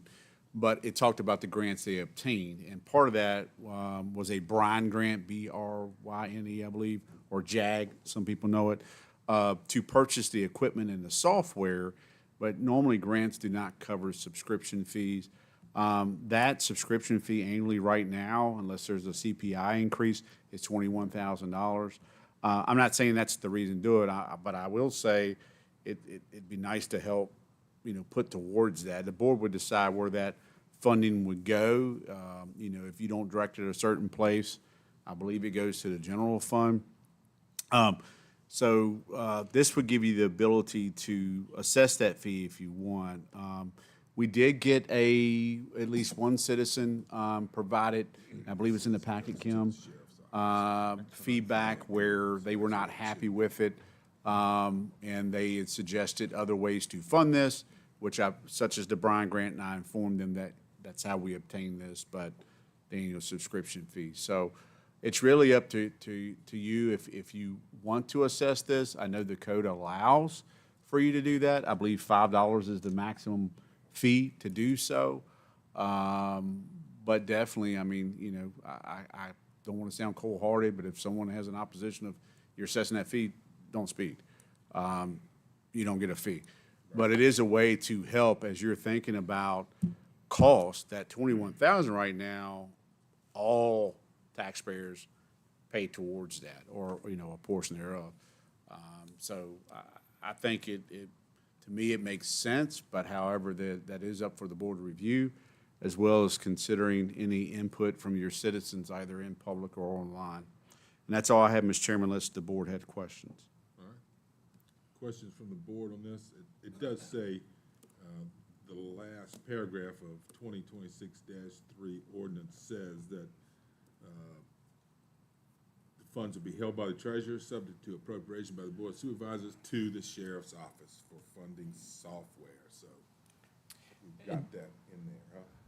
If I may, as y'all are considering this,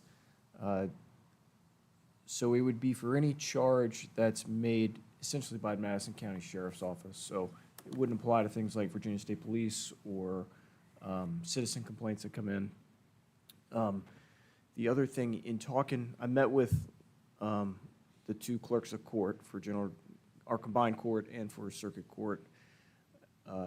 They still have some administrative, I'll say, hurdles to work through in terms of like how it gets coded and the collection. I also met with Stephanie Murray on this. The consensus is they would like a little bit of time for this to come in, for them to get organized and ready for it.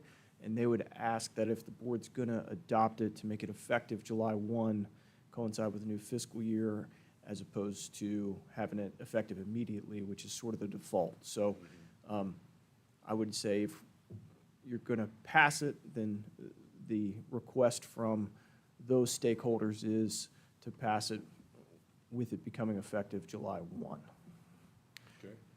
Thank you for that, Ms. Wright. The only other thing I'll add, forgive me, is just more for information purposes. What this would do, if you were to approve, would codify it, because your ordinances is the local law. A lot of people think of state code, that's state law, and CFRs for the federal side. This here would codify that, and you have Chapter 24 as a section for fees and taxation as part of your code. So that last paragraph on the first page shows that as Chapter 24. So just information. Okay. All right. Any further questions from the board for Jonathan or Mr. Wright, either one? So what's the pleasure of the board on this? This public hearing. Oh, that's right, public hearing. So, got to go to public hearing. Is there any public comment on this? Nothing back there? Very well. Public hearing is now closed. Thank you, Jonathan. Sure. All right, back to the board for further discussion or motion. Can we do the single motion approving this effective July 1st, or two different motions? I think one motion is fine. The council is saying it's fine, one motion. All right. All right, Mr. Chairman, I move that we adopt ordinance number 2026-3 to be effective July 1st, 2026. Very well. We have a motion. Do we have a second? Have a motion and a second on ordinance 2026-3 to be effective July 1st, 2026. Any further discussion? Hearing none, all in favor say aye. Aye. Chair votes aye. Any opposed, nay. All right, motion carries. Okay, let's see, no old business, new business. We have the 250th Anniversary Committee Budget Supplemental Appropriation that accompanies that. So we'll start with Jonathan. Yes, thank you, Mr. Chairman. As you may recall, at a prior board meeting, in efforts, I want to give thanks to Supervisor Sharman, who's leading the charge on this. As you know, we are upon the 250th anniversary of our nation. And the question, and discussion was needed, does Madison want to have a local type of event planned for that? The answer by the board was a resounding yes, and voted to establish a committee. Ms. Sharman, Supervisor Sharman chairs that committee. They've had 2 meetings. I was able to attend the second meeting.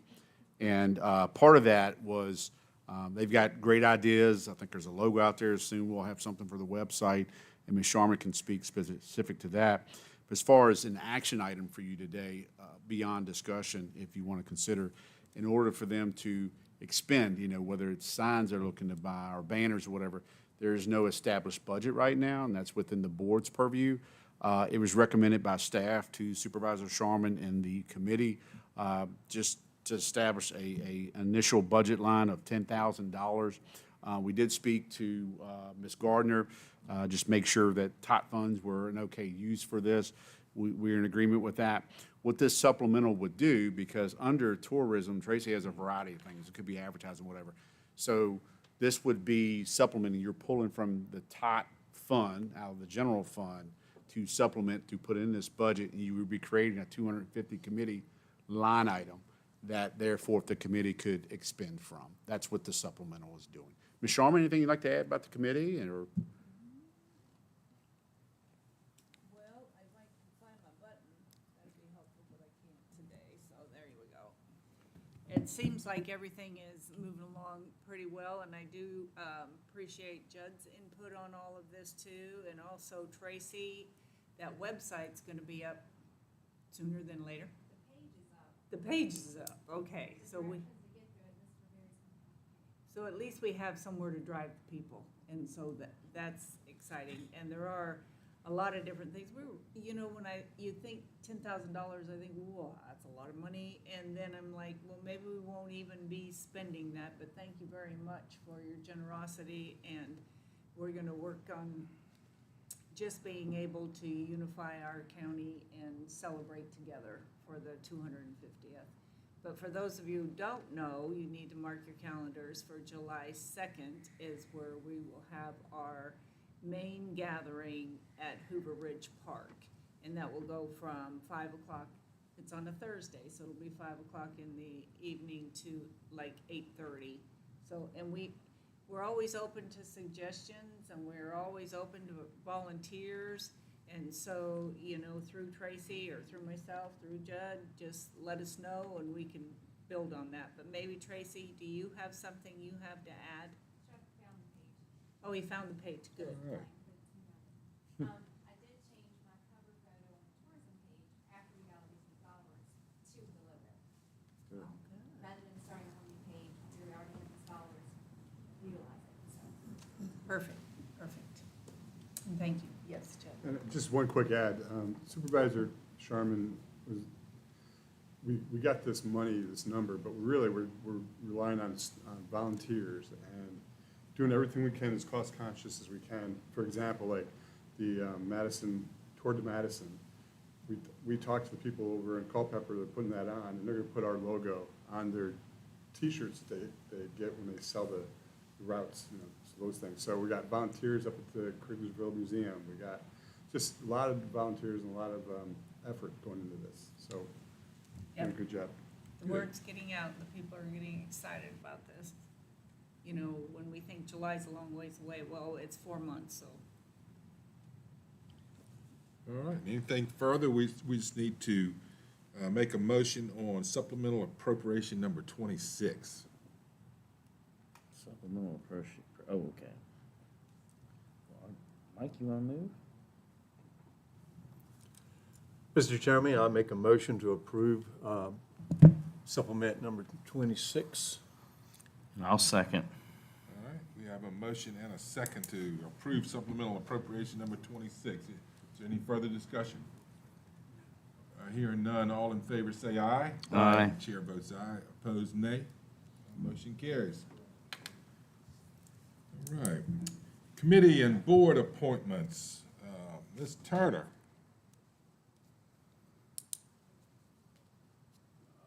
Or Mr. Weekly. I'll take the first one. Okay.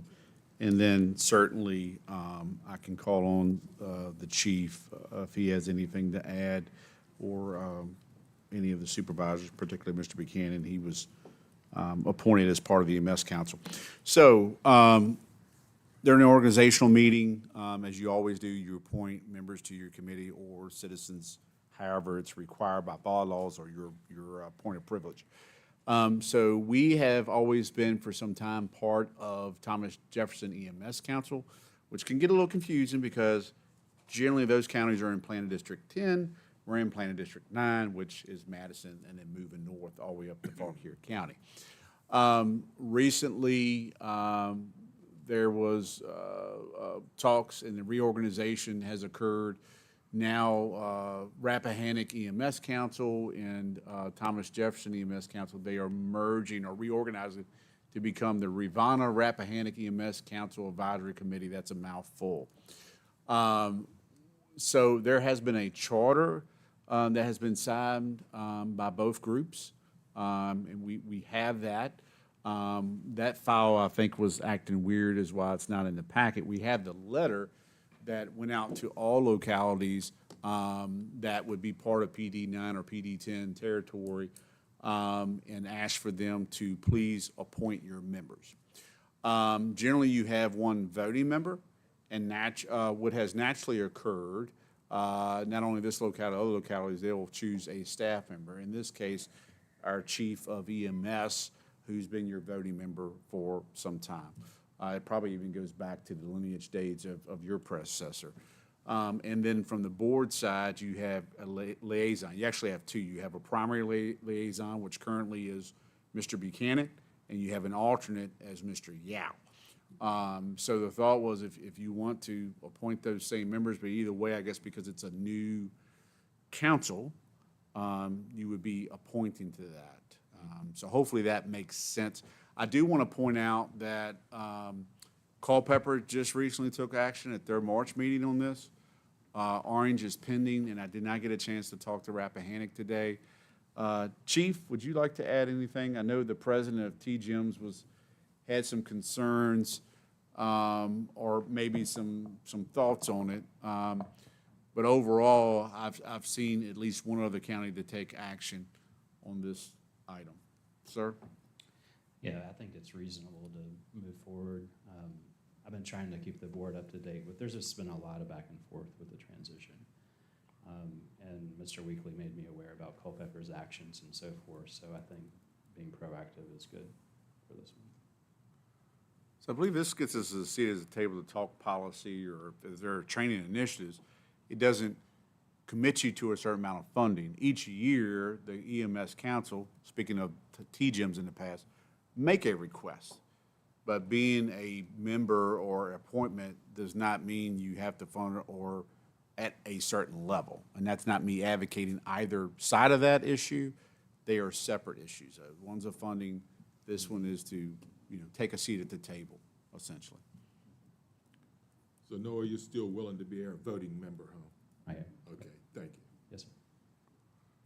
And I guess the second question would be, your membership, how you would like to make it up from a liaison. So I guess I see no reason to change it up. We'll have a motion that has Chief Hillstrom as the voting member, you, the liaison, and me as the alternate liaison. So entertain a motion to that effect. Okay, Mr. Chairman, I move that we appoint to the Rivanna Rappahannock EMS Council Mr. Noah Hellstrom as the voting member, voting representative from Madison, Supervisor Buchanan as the liaison, and Supervisor Yao as the alternate liaison. All right, very well. We have a motion, we need a second. Second. All right, have a motion and a second. Any further discussion? Very well. All in favor say aye. Aye. Aye. Chair votes aye. All opposed, nay. All right, motion carries. Thanks, Chief. Ms. Turner, would you like to take the other appointments, ma'am? Sure. Alrighty, so the Industrial Development Authority, Mr. Hoffman turned in his resignation, which created a vacancy. We also had 2 IDA directors whose terms were expiring in April, this upcoming April, so they're still in their term but will expire soon. One of those directors, David Jones, has indicated he's willing to serve another term. Mr. Oots is no longer going to be serving once his term is expired. So that leaves, the board needs to address the vacancy that will be that's created by Mr. Hoffman, the consideration of Mr. David Jones' reappointment, and the vacancy from Mr. Oots. And I will say that there are 2 applications in the packet, one from Mr. Bryce Hardy and one from Will Flory, who are both interested in serving on the Industrial Development Authority. And then I can go through the other ones unless you want to do one at a time. Yeah, let's do this one separate. Since we've got 2 applications for 1 slot. Mr. Jones is interested in being reappointed. So technically, you have 3 applicants, if you will. One's currently an incumbent, wishes to be appointed again, and then 2 other new applications. Yeah. So anybody got any opinions on Mr. Hardy? Bryce Hardy, Mr. Flory? Did Mr. Flory, wasn't he interested in the planning commission at one time? Excuse me, he was, and he politely withdrew his application there. How can I say it? Primarily, I think he came to a couple meetings, and he felt like that might not be the best use of his time or maybe appropriate fit. He did mention at that time if there were other committees that we thought. So generally what we do, if we have somebody that's eager, any vacancy, we'll send to them, explain what it is to see if, a citizen wants to serve. Sometimes you have these committees and you're just keep beating the drum, hopefully someone will apply. Thankfully, this here, we have some folks who have thrown their hat in the ring. Was he on the Board of Equalization? He was on the Board of Equalization. time? He's an appraiser by trade. Very brilliant guy. I mean, I was impressed from the BOE standpoint. And that's where I encouraged him. I said, hey, we got a planning commission open. And that's where that conversation initially started. But yes, sir, he has served in that capacity. Yeah, because I had asked Doug Parsons about him, how he did on the Board of Equalization. I just want to make sure. So, anybody have any opinions on either of these gentlemen, other than David Jones? I feel like, that's pretty safe in saying we're gonna put him, keep him on there, but, so now we got the other 2 to consider. So we actually have 3 positions. You'll have 2 openings, sir. 2 openings. One's a Right. vacancy and one's a term. Correct me if I'm wrong, Kim. So it'll be 2 vacancies, but 3 applicants. Yeah. One is an incumbent, Mr. Jones. The other 2 are new applicants. Yeah, if it's not a new person, I don't tend to have them refill out the application. So that's why Right. there's only 2 applications in the Late in the packet. day for me. You can see the vacancy created by Steve's resignation, and then the vacancy created by Mr. Oots's decline. And he's not, Correct. he doesn't want to come out. He doesn't want to be David reappointed. Jones his also is expiring. Okay, so we're reappointing him, Yeah, and then we have 2 vacancies that we need to fill. just one left.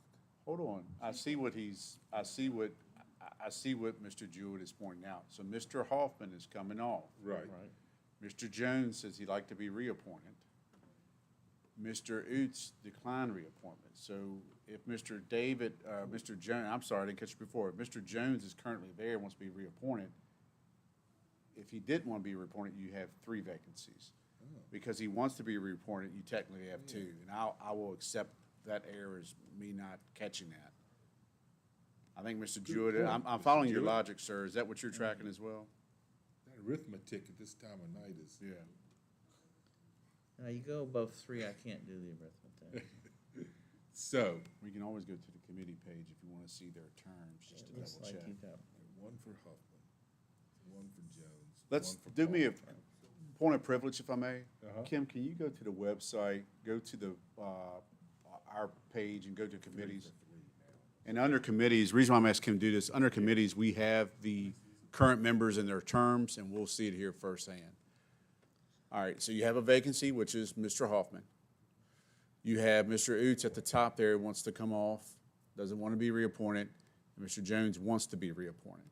So, for clarity, and anybody correct me if I'm wrong, you have 3 people interested in 3 seats. One just happens to be an incumbent, wants to be reappointed, and then you have the vacancy that currently exists by the resignation of Mr. Hoffman, and the vacancy that will exist based on the expiration of Mr. Oots' term, who has said he does not want to be reappointed. And So- Mr. Hoffman would be an unexpired term. Correct. So my apologies, board, for that error, and good catch, thank you, Supervisor Jewett. Yeah. That Yeah. is correct. Mr. Hardy, Mr. Flory, and Mr. Jones. Okay. The only thing is, whenever Designate. time you want to designate somebody, you have to choose to have the shorter term. Because Mr. Hoffman's is a partial How many term. years does he have? Yeah, how much longer was he supposed to be in there? Yeah, April 11th, 2027 would be Steve Hoffman's All right, so unexpired he's got term. another year. Correct. And most of the time, off the top of my head, I don't know, but most of the time, if you're limited on how many terms you can serve, when you're filling an unexpired term, it doesn't count against you. So normally Okay. you'd fill someone that you feel confident you want to do as many terms as possible. So I assume we'll want David Jones to re-up for a full term. So then either Flory probably for a full term and Hardy to fill in for Mr. Huffman. I mean, since Flory he has indicated interest in other stuff before, so. How's that? All right? So, okay, so we need a motion to fill the 3 spots on the IDA. One, Mr. David Jones being reinstated for a full term. We have Mr. Flory to come in for a full term, and Mr. Hardy to come in to fill the expiring term of Mr. Huffman. Can we get a motion to that effect? So moved, Mr. Chairman. Very well. We have a motion and need a second. Second. All right. So we have a motion and a second. Any further discussion? Hearing none. All in favor, say aye. Aye. Chair votes aye. Opposed, nay. Motion carries. All right. What's next, Ms. Turner? Alrighty, next is FAP and CPMT, which I do have what that means on here for those who are not aware of those. So the CSA coordinator, Miss Tiffany Woodward, she came recently to a budget meeting. She periodically provides the board with updates regarding membership for the FAP, Family Assessment Planning Team, and the Community Policy Management Team. She does lead those. So I've included, and I can scroll to them, I've included those lists in the packet for you all. That's more for just your awareness. Most of those positions are appointed per their position, but there are some parent representatives and then private providers, someone who can personally in their work environment add feedback that is helpful. So it is hard sometimes to find our private providers. So you'll see one is vacant for the FAP, but they're actively communicating with one who may be interested. But definitely want to make you aware of those changes. Those changes have been made on our website as well. And here if you have any questions.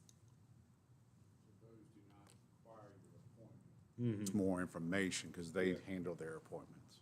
So, Mike, you're involved with this, right? Yes.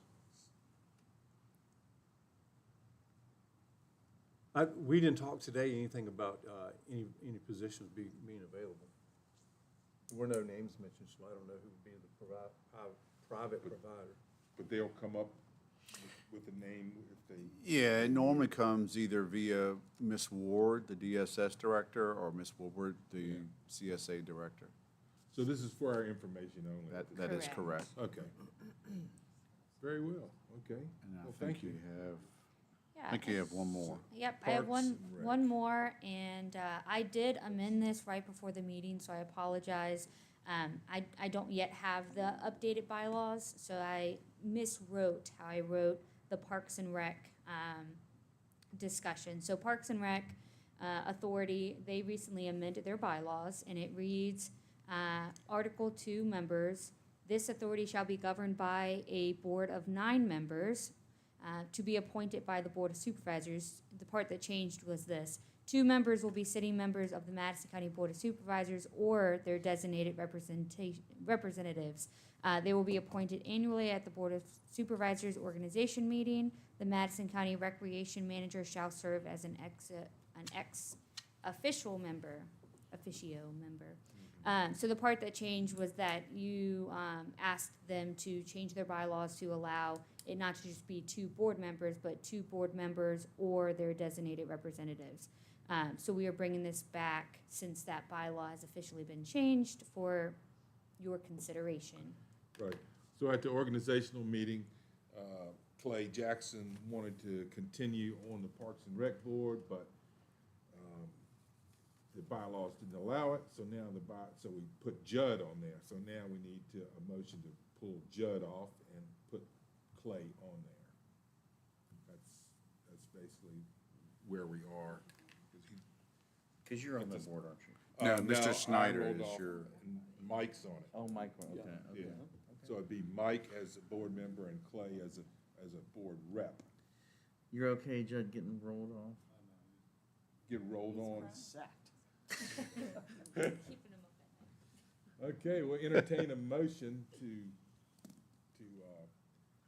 appoint Clay Jackson to the Parks and Rec Board and remove Supervisor Buchanan. So moved. Couldn't been done. Right. We have a motion. Is there a second? Okay. All right, any further discussion? Hearing none, all in favor say aye. Aye. Chair votes aye. Any opposed, nay. Okay, motion carries. You're out. I don't, that's up to you. I mean, I think if he You wants can spend himself more off, time he on has the the right. 250. Yeah. I would just request to our PRA members, or in this case, Mr. Snyder, if you could ask them at their next agenda meeting, or someone on staff. Tomorrow night. All right, if someone on staff could update they probably just haven't had time, but to update the bylaws.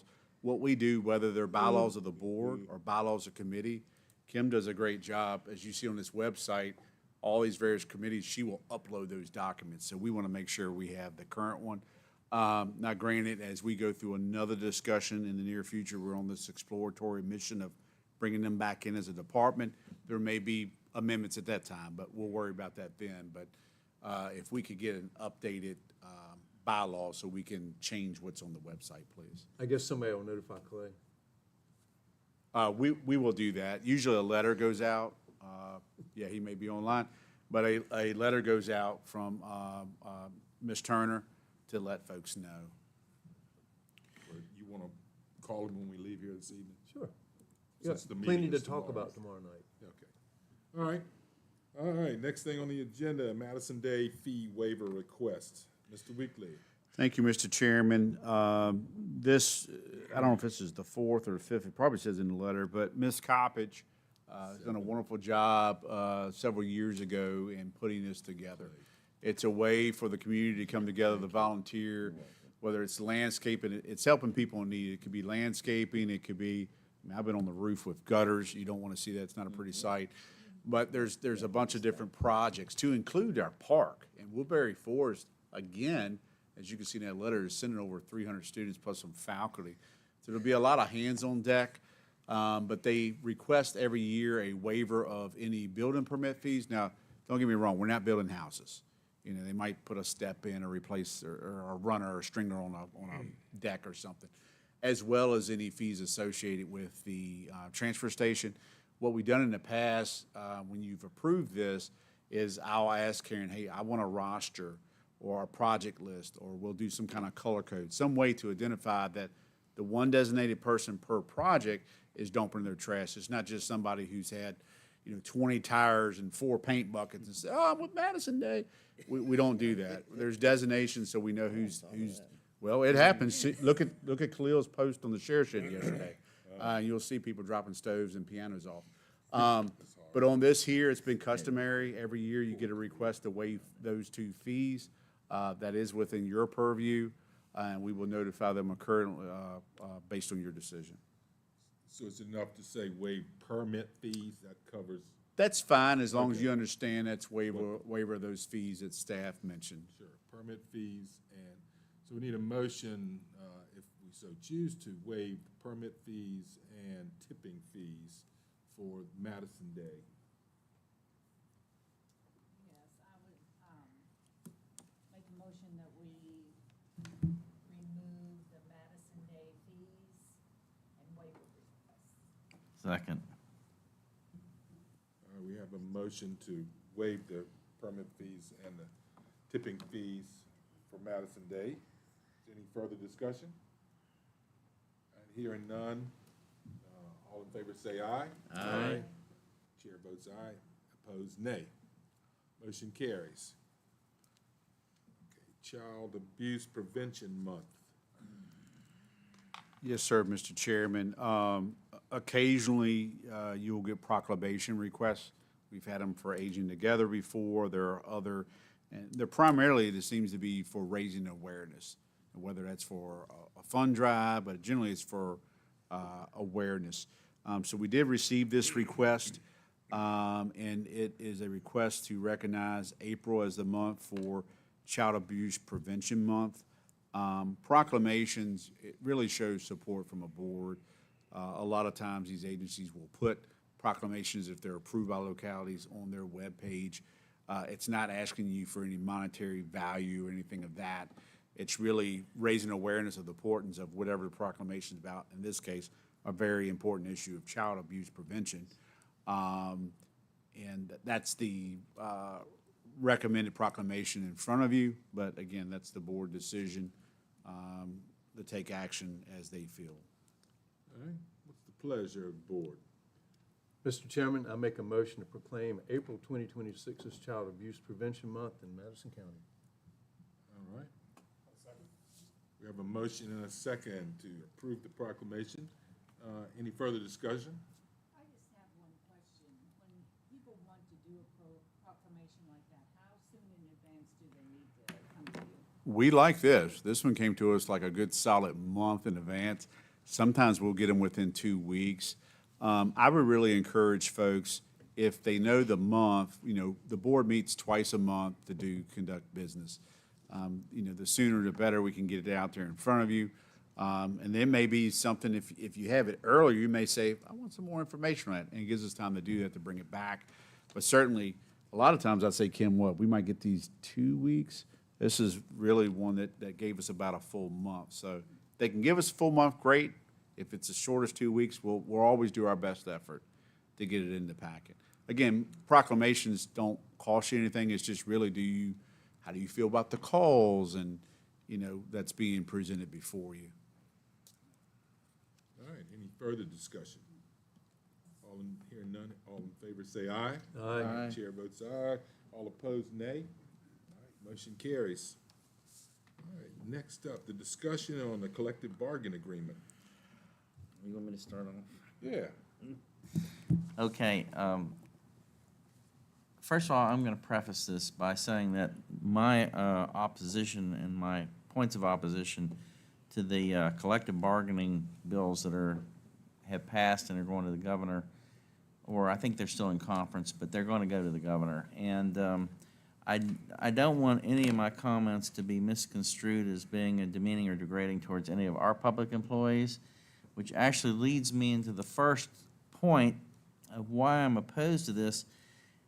If we were to enter collective bargaining on our locality, it immediately puts us in an adversarial relationship with the folks that work for the county, where we have had a long history of a cooperative relationship that has recognized the needs of both employees and taxpayers, and I think this board and previous boards have done a good job of trying to keep that balance in place. There is widespread opposition to these bills across the political spectrum. We had recently had a letter from 11 mayors in the Hopewell area. This is a heavily blue area. Wrote a letter to the governor expressing their opposition. I recently read that one of the I think administrators in Prince William County, which does have partial unionization, opposes this. A spokesman for Hanover County said it would increase their property tax rate by 25 cents. Impact studies have been done. It does indicate that a widespread adoption or mandatory collective bargaining will essentially put a huge economic burden on localities and the state as well.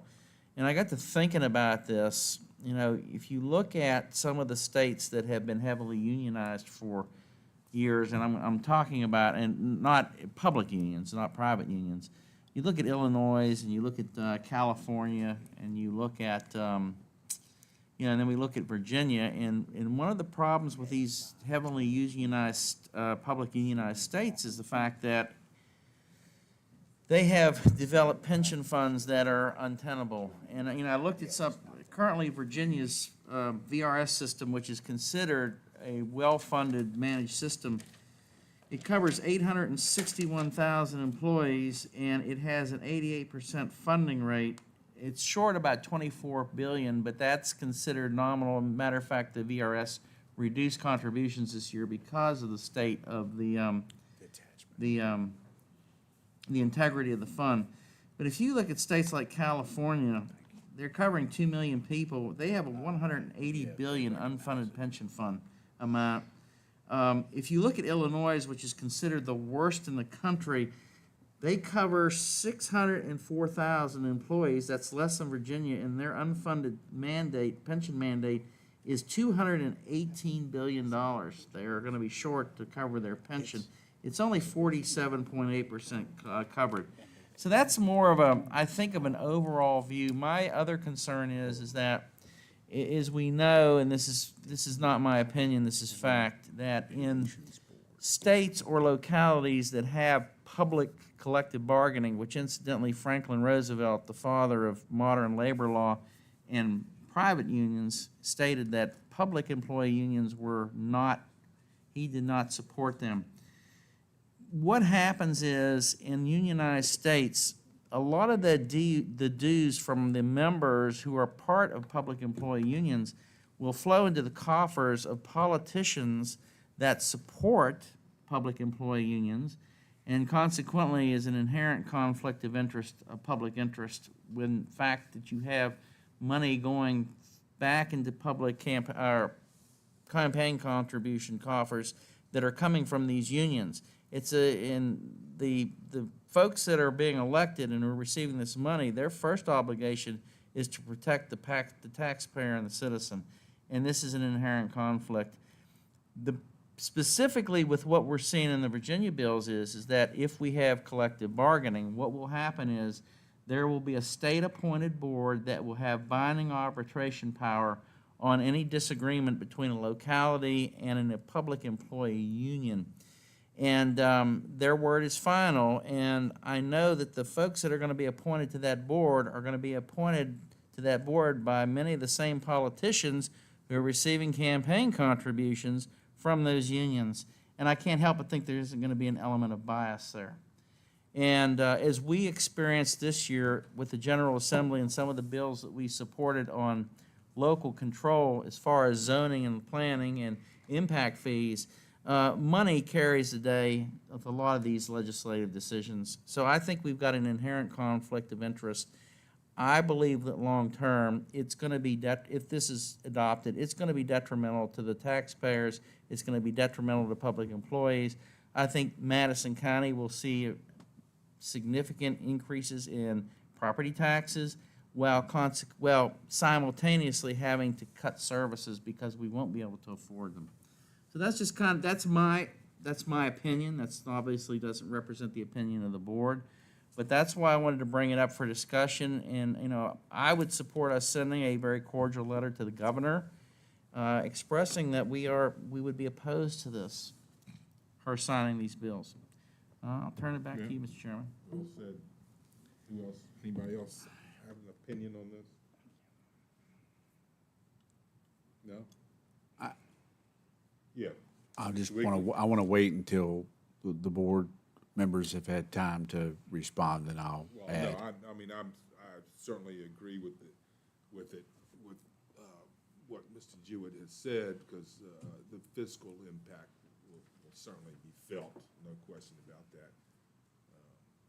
So that's all. Well, I sent you all, and sometimes I get things later. It just depends on when I receive it. I'll receive things from the Planning District 9.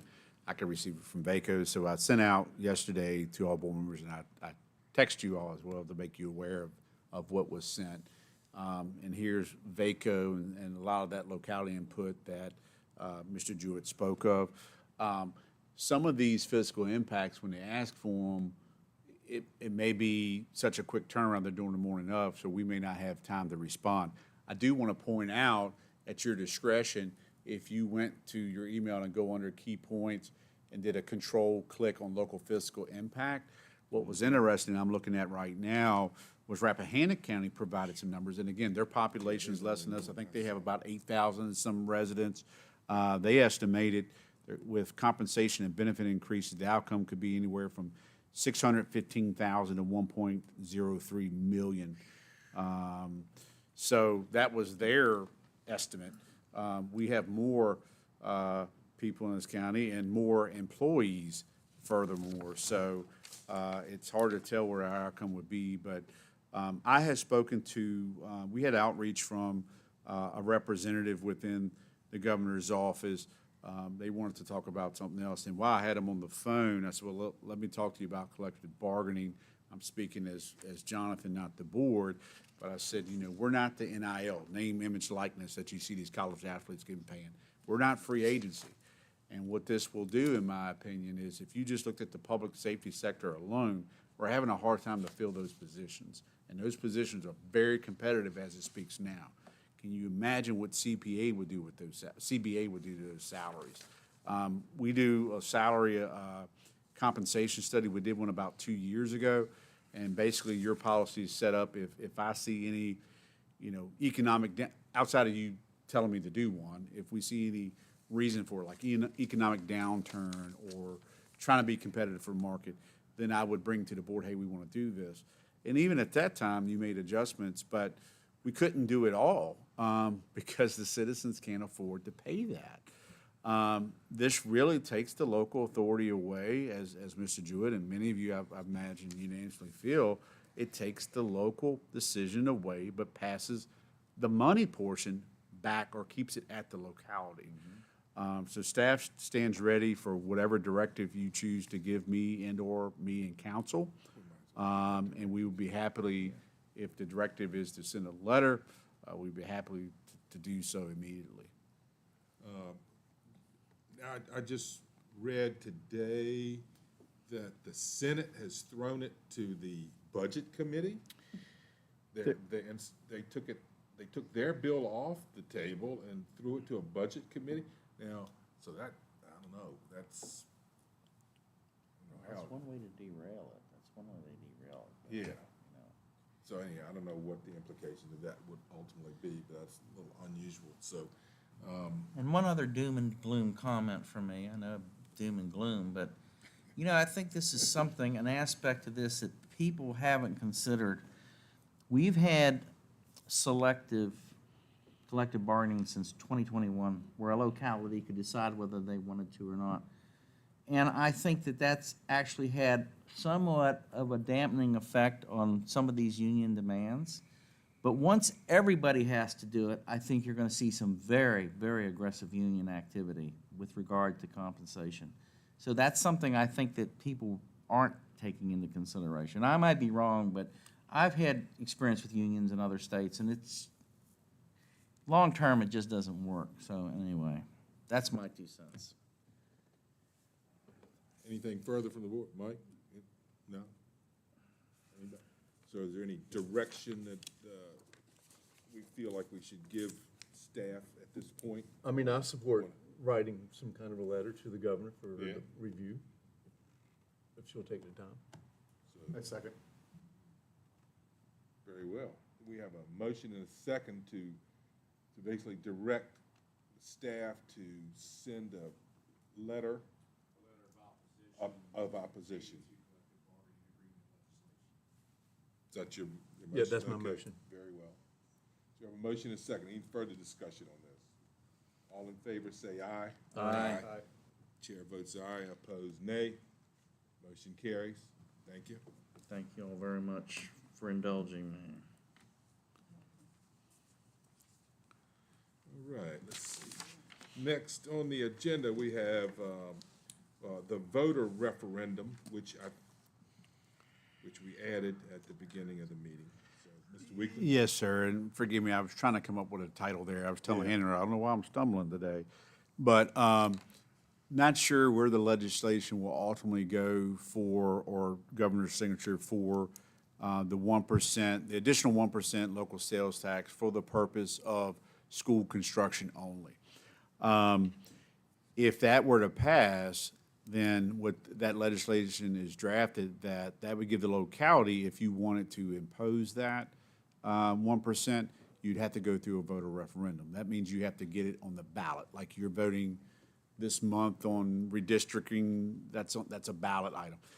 So it got me thinking, well, Lauren, let me go talk to her and see what's the deadline if this passes to get on the ballot. That deadline, for your information, is August the 14th. So we'll track that legislation and any signature if passed, but that gives you an idea of when you would have to make that decision by. Now, that doesn't mean that's when the vote occur. It would go on the ballot for your November elections. There would be a voter referendum But question.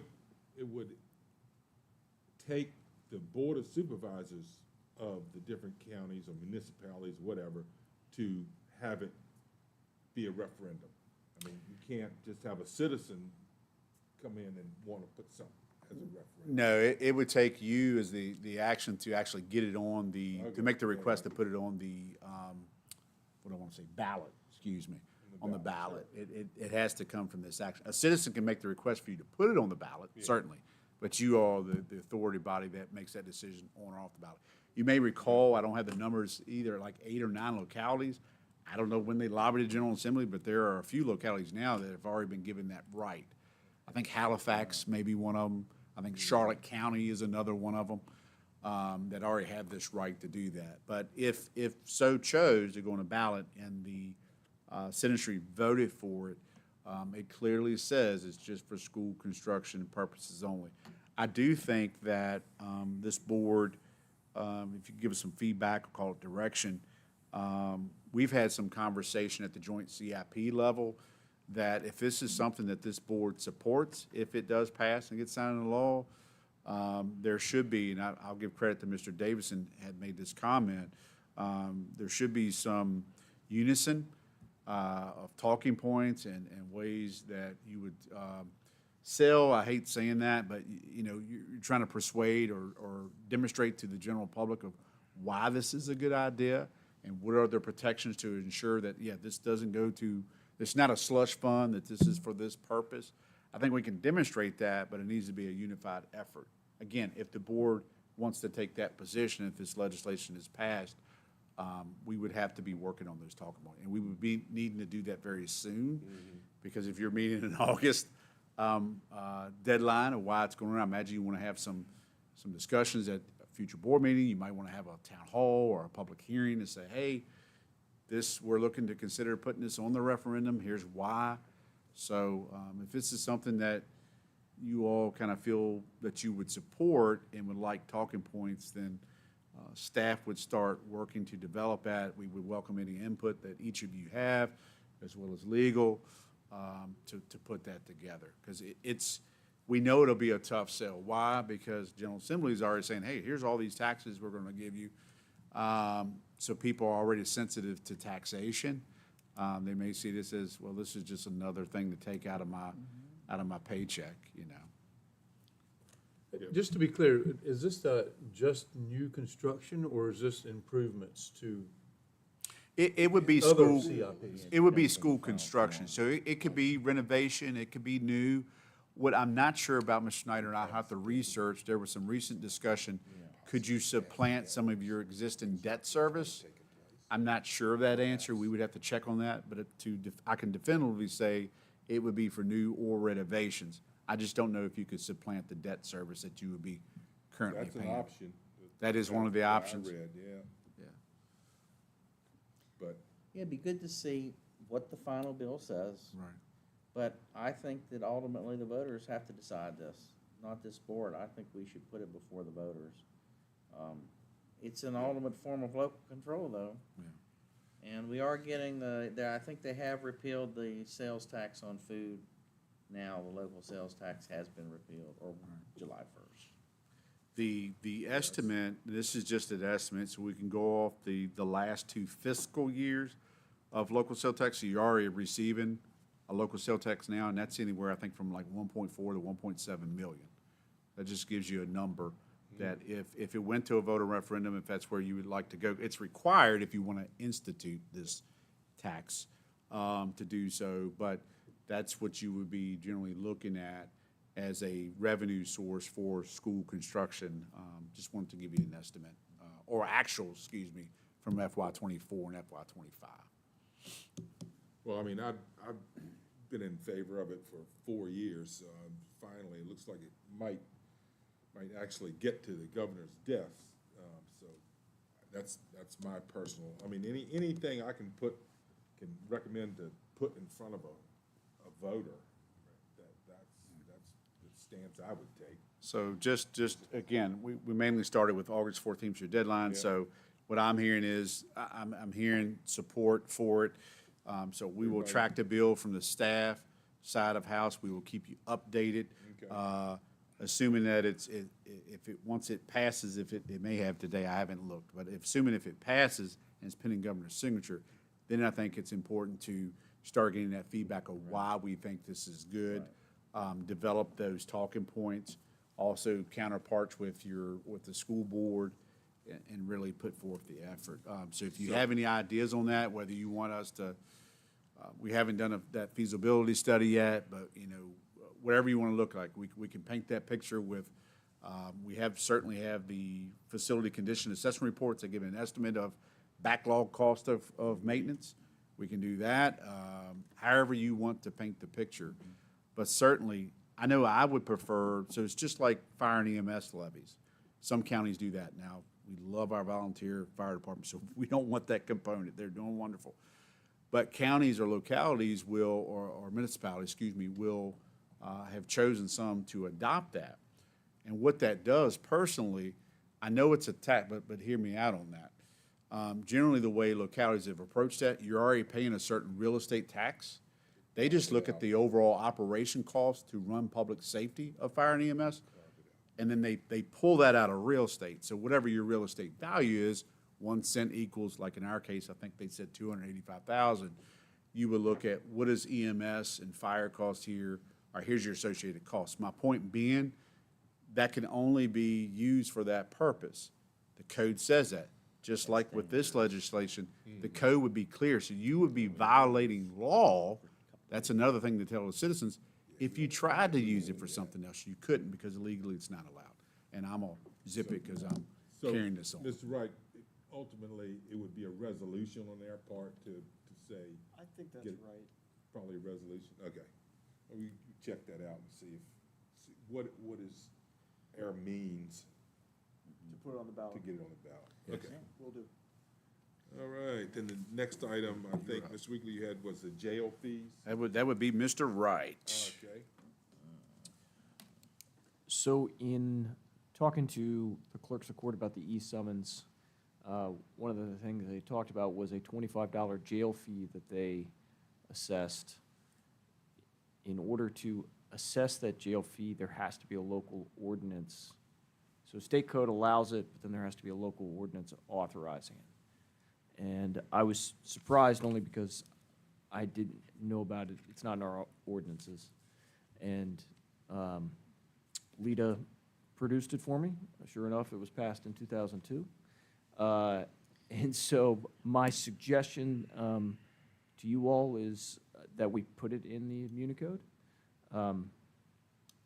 And just so that everybody can reference it as necessary. So I don't think we need to repass it or anything. It's already an ordinance. It's been properly passed from everything I can tell. But we just need to, I would say, codify it in Municode. So if you all are good with that, I can bring a resolution to you all to that effect and put it right in, same with the court security fee, the new e-summons, and then now this jail fee. Okay. So no public hearing. It's No. not necessary to have a public hearing because the ordinance is already. No, I would just put the resolution as part of the public hearing, but it's not something that we need to, really contemplate, repass, anything like that. So as you see before you, to Hannah's point, this was done in 2002, so it cites a Virginia code section that gives you that ability to do it. To Hannah's point, it does not get codified. So Chapter 24, that's where this would go, just like the e-summons fee. Okay. So resolution, as Mr. Wright has said, would take care of it and codify it. All right. Very well. I think we have agreement up here.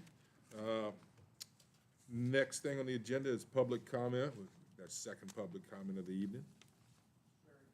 Mr. Berry? Okay, so we close public comment. We do have a closed session. Mr. Buchanan? Yes, I move that the board convene a closed session pursuant to the Virginia Code sections 2.2-3711A3 for discussion of consideration of the acquisition of real property for public purpose or disposition of publicly held real property. Where discussion in an open meeting would adversely affect the bargaining position or negotiating strategy of public body. Second. We have a motion and a second. Is there any further discussion? Hearing none, all in favor say aye. Aye. Chair votes aye, opposed nay. All right, motion